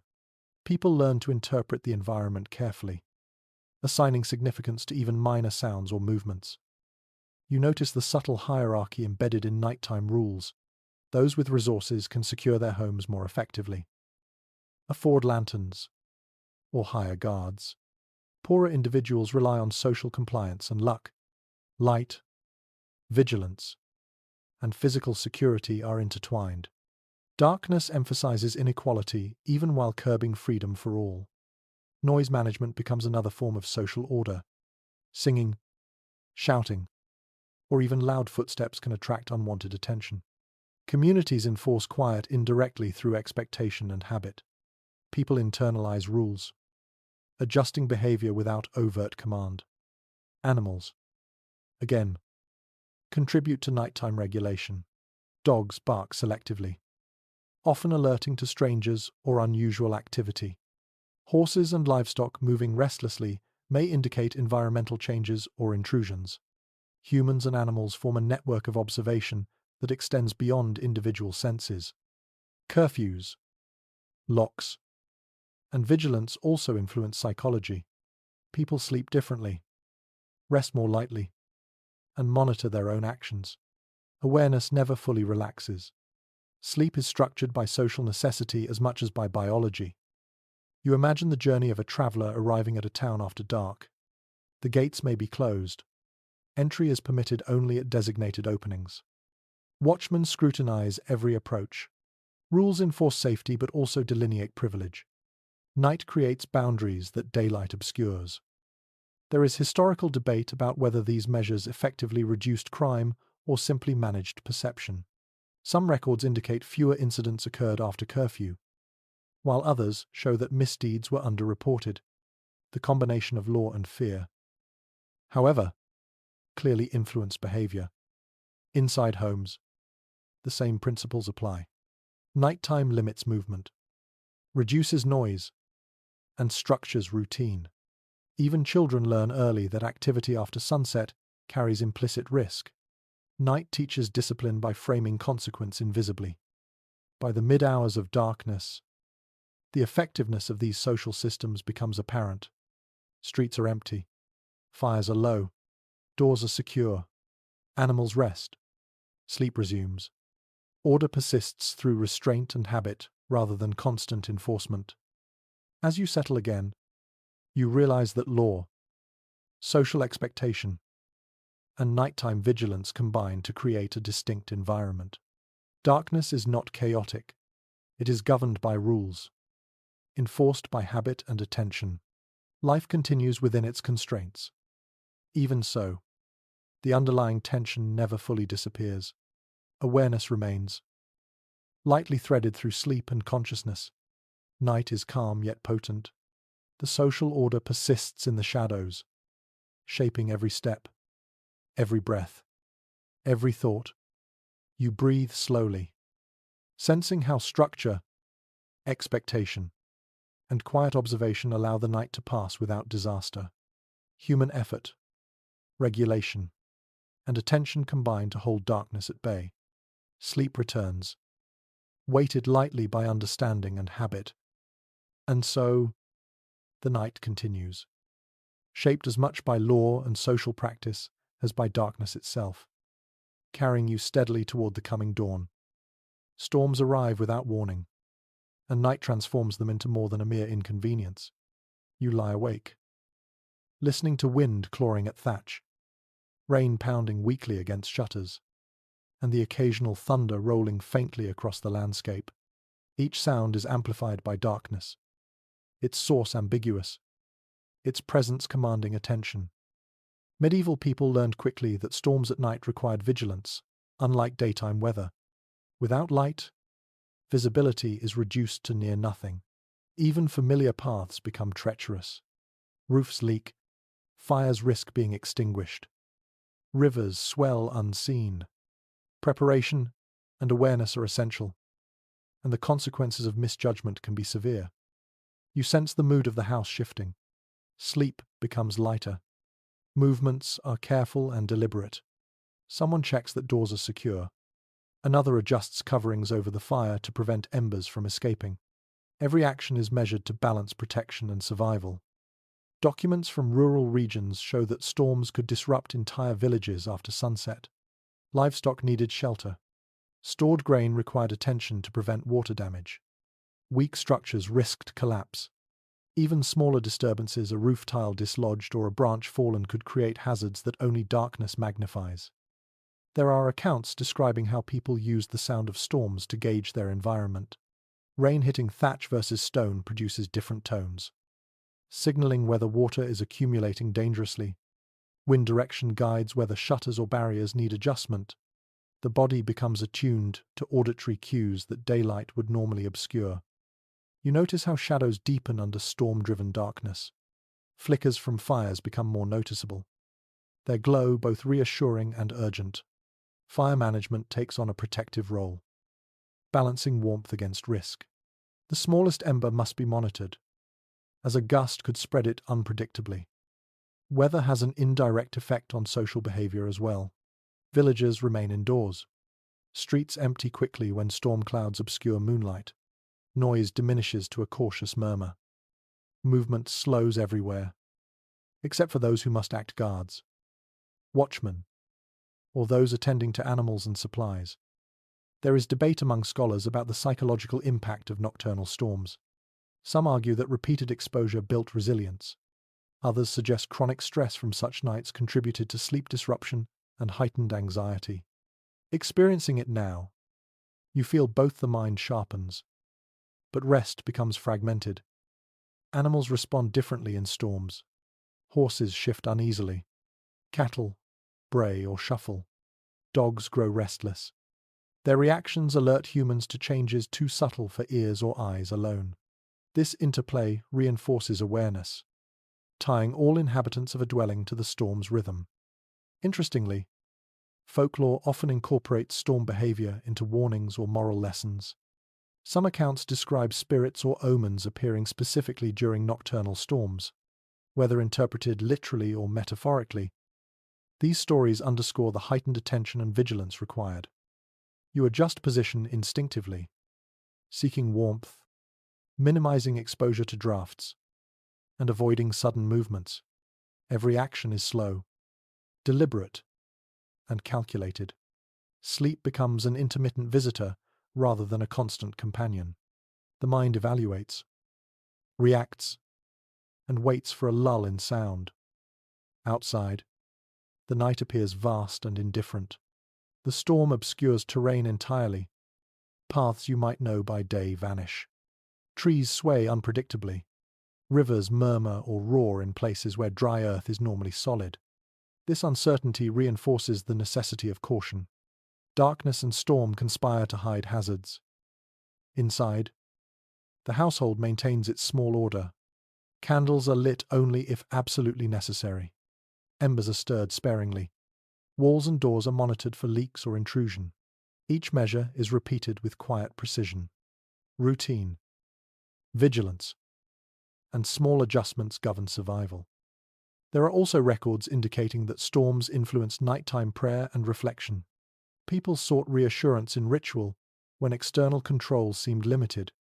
Words and actions offered psychological stability, even if they did not alter physical risk.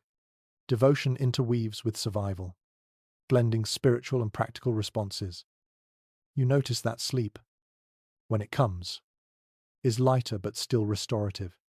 The body reacts to subtle cues in the environment, maintaining vigilance even while resting.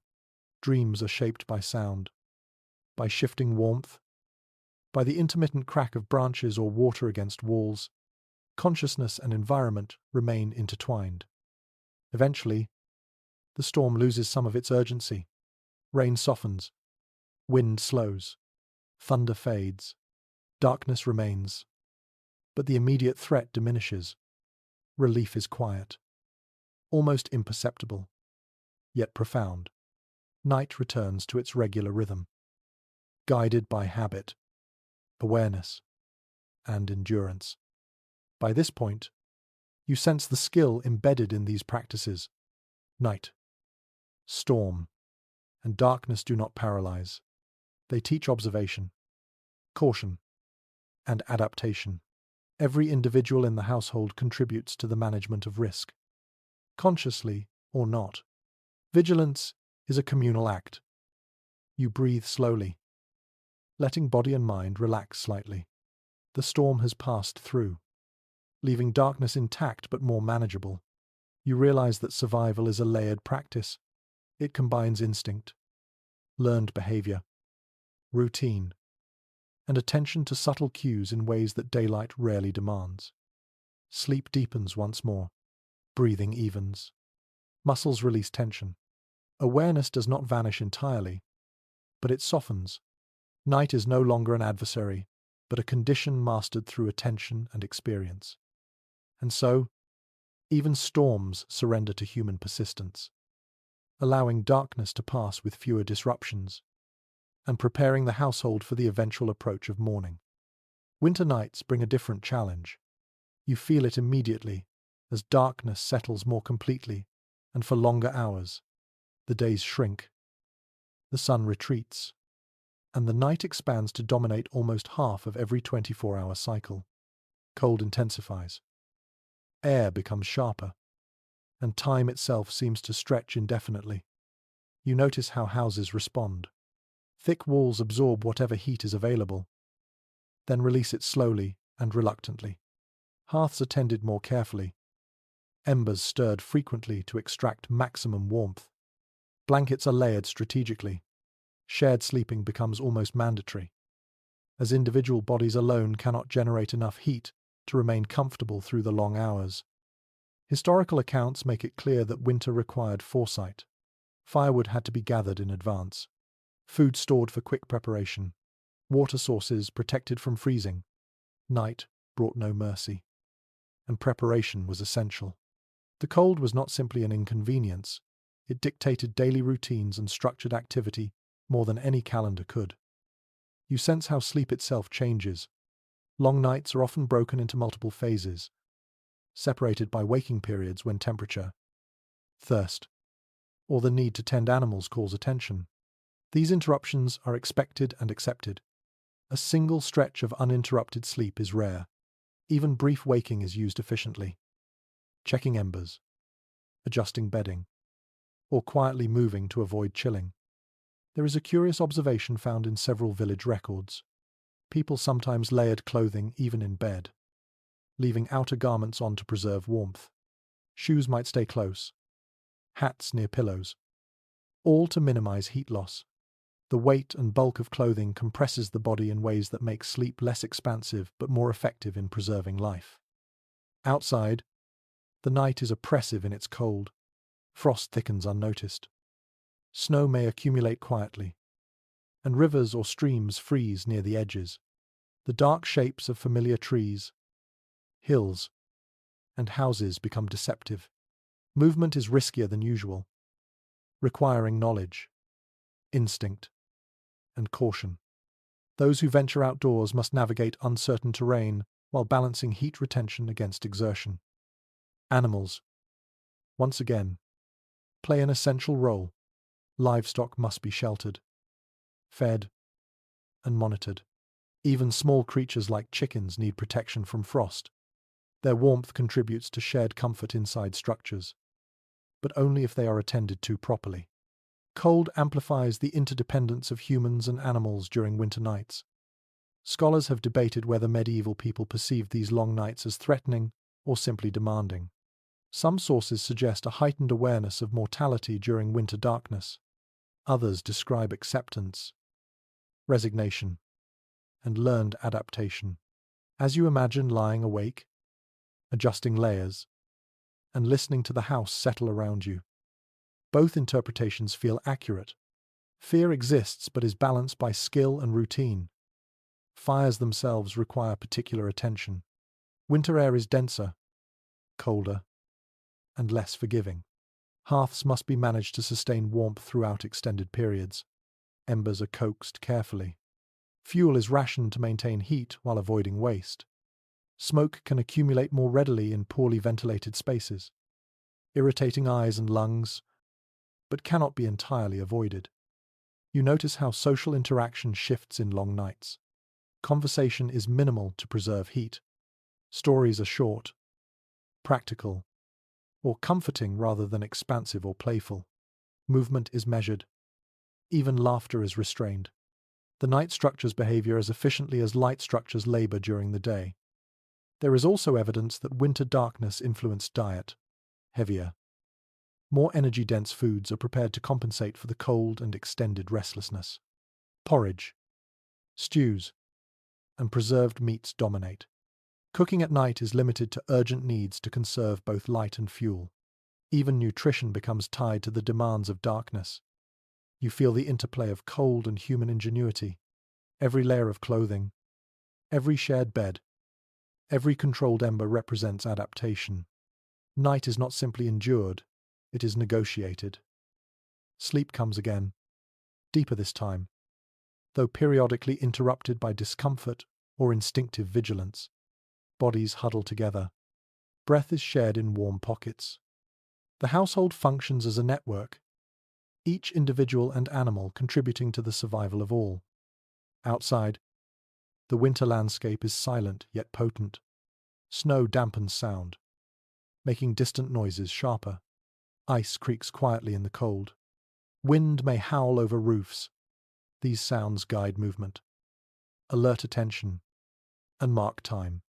You sense how medieval people would have interpreted these cues instinctively, navigating their environment with practiced attention. You notice your own body adjusting repeatedly. Arms fold differently. Legs bend for insulation. Every small shift preserves warmth, reduces exposure, and supports rest. Even discomfort is managed consciously and effectively. This labor of the body is subtle but constant. There is uncertainty among modern historians about how people psychologically coped with long winter nights. Some accounts describe stress, fatigue, and heightened anxiety. Others emphasize community, routine, and ritual as stabilizing factors. You experience both realities, awareness of discomfort and the comfort of structured, shared endurance. Eventually, hours pass, embers fade. Breath becomes the dominant sound. Movement slows to near stillness. The night, though long, has been survived through preparation, cooperation, and careful attention to every detail of body, fire, and environment. And as you drift towards sleep again, the vast darkness feels less oppressive. Its challenges are understood, anticipated, and navigated. Cold and time are formidable, but human skill and adaptation persist through the night. Dreams begin to take shape as night deepens further. Without artificial light to fragment perception, imagination stretches more freely.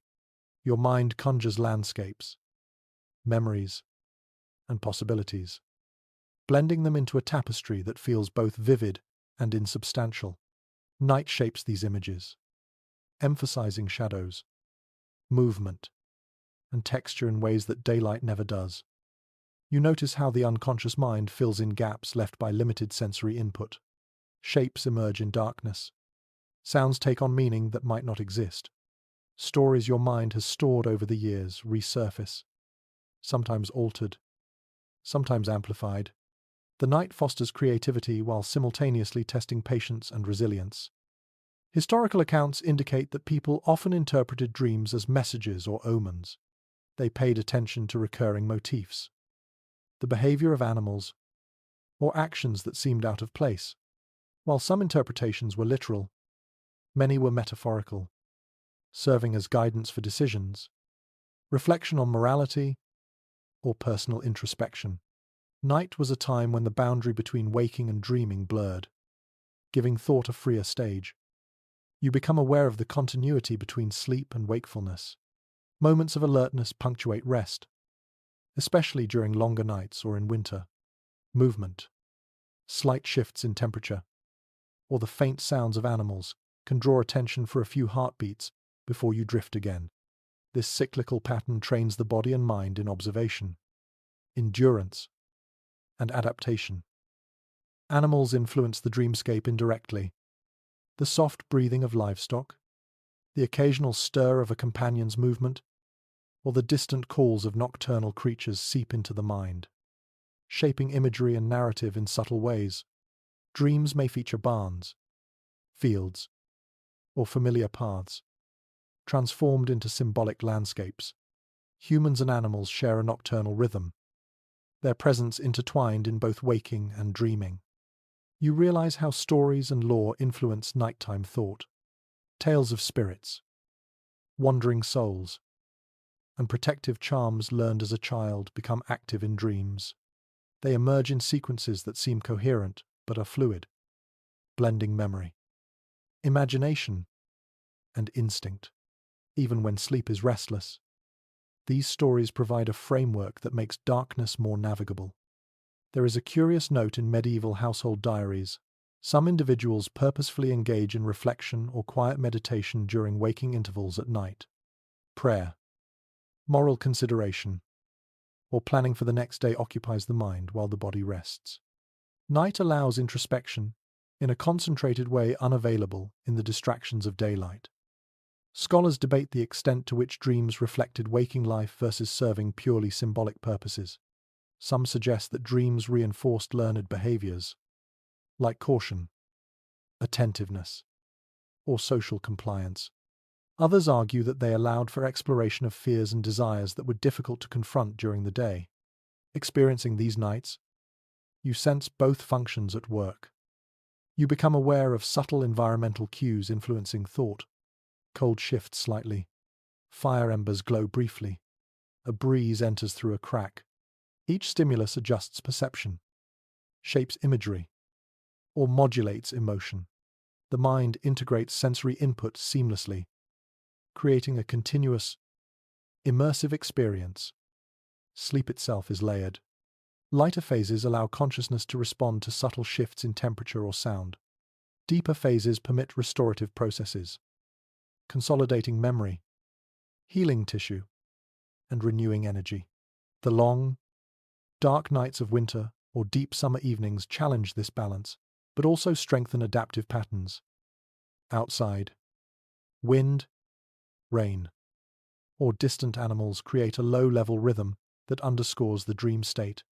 Sounds ebb and flow, providing cues for orientation without fully waking the sleeper.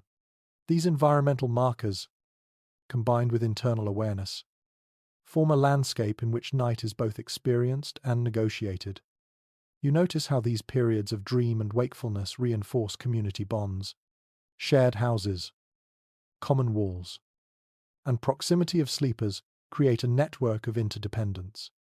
People sense each other's presence, respond to noises and warmth, and adjust behavior without explicit communication. Nighttime becomes a collective experience, integrating awareness, adaptation, and rest. Historical sources suggest that this collective experience of night-shaped cultural practices, nighttime prayers, rituals, and observances were structured to accommodate segmented sleep, periods of vigilance, and communal living. Even seemingly minor customs, like placing objects near the hearth or arranging bedding strategically, reflect the integration of practical, social, and symbolic considerations. As the hours advance, the intensity of dreams diminishes. The mind gradually releases its hold, allowing deeper rest. The environment continues to shape experience subtly, but human adaptation has mitigated risk.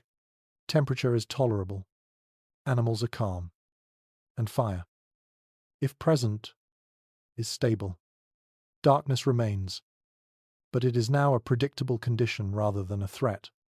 You feel how night has guided perception, attention, and cognition.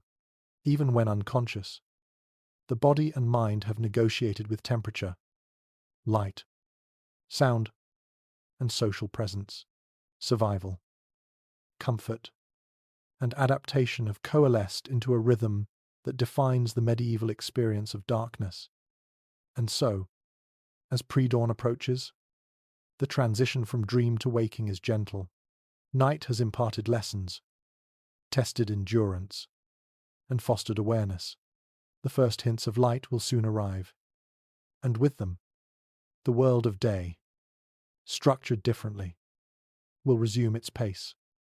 The approach of morning becomes a subtle rhythm rather than a sudden event. You feel it first in the lightening of the air, in the faint warmth returning through frost-hardened walls, and in the quiet signals of the world outside. Birds stir softly. Animals shift in their stalls.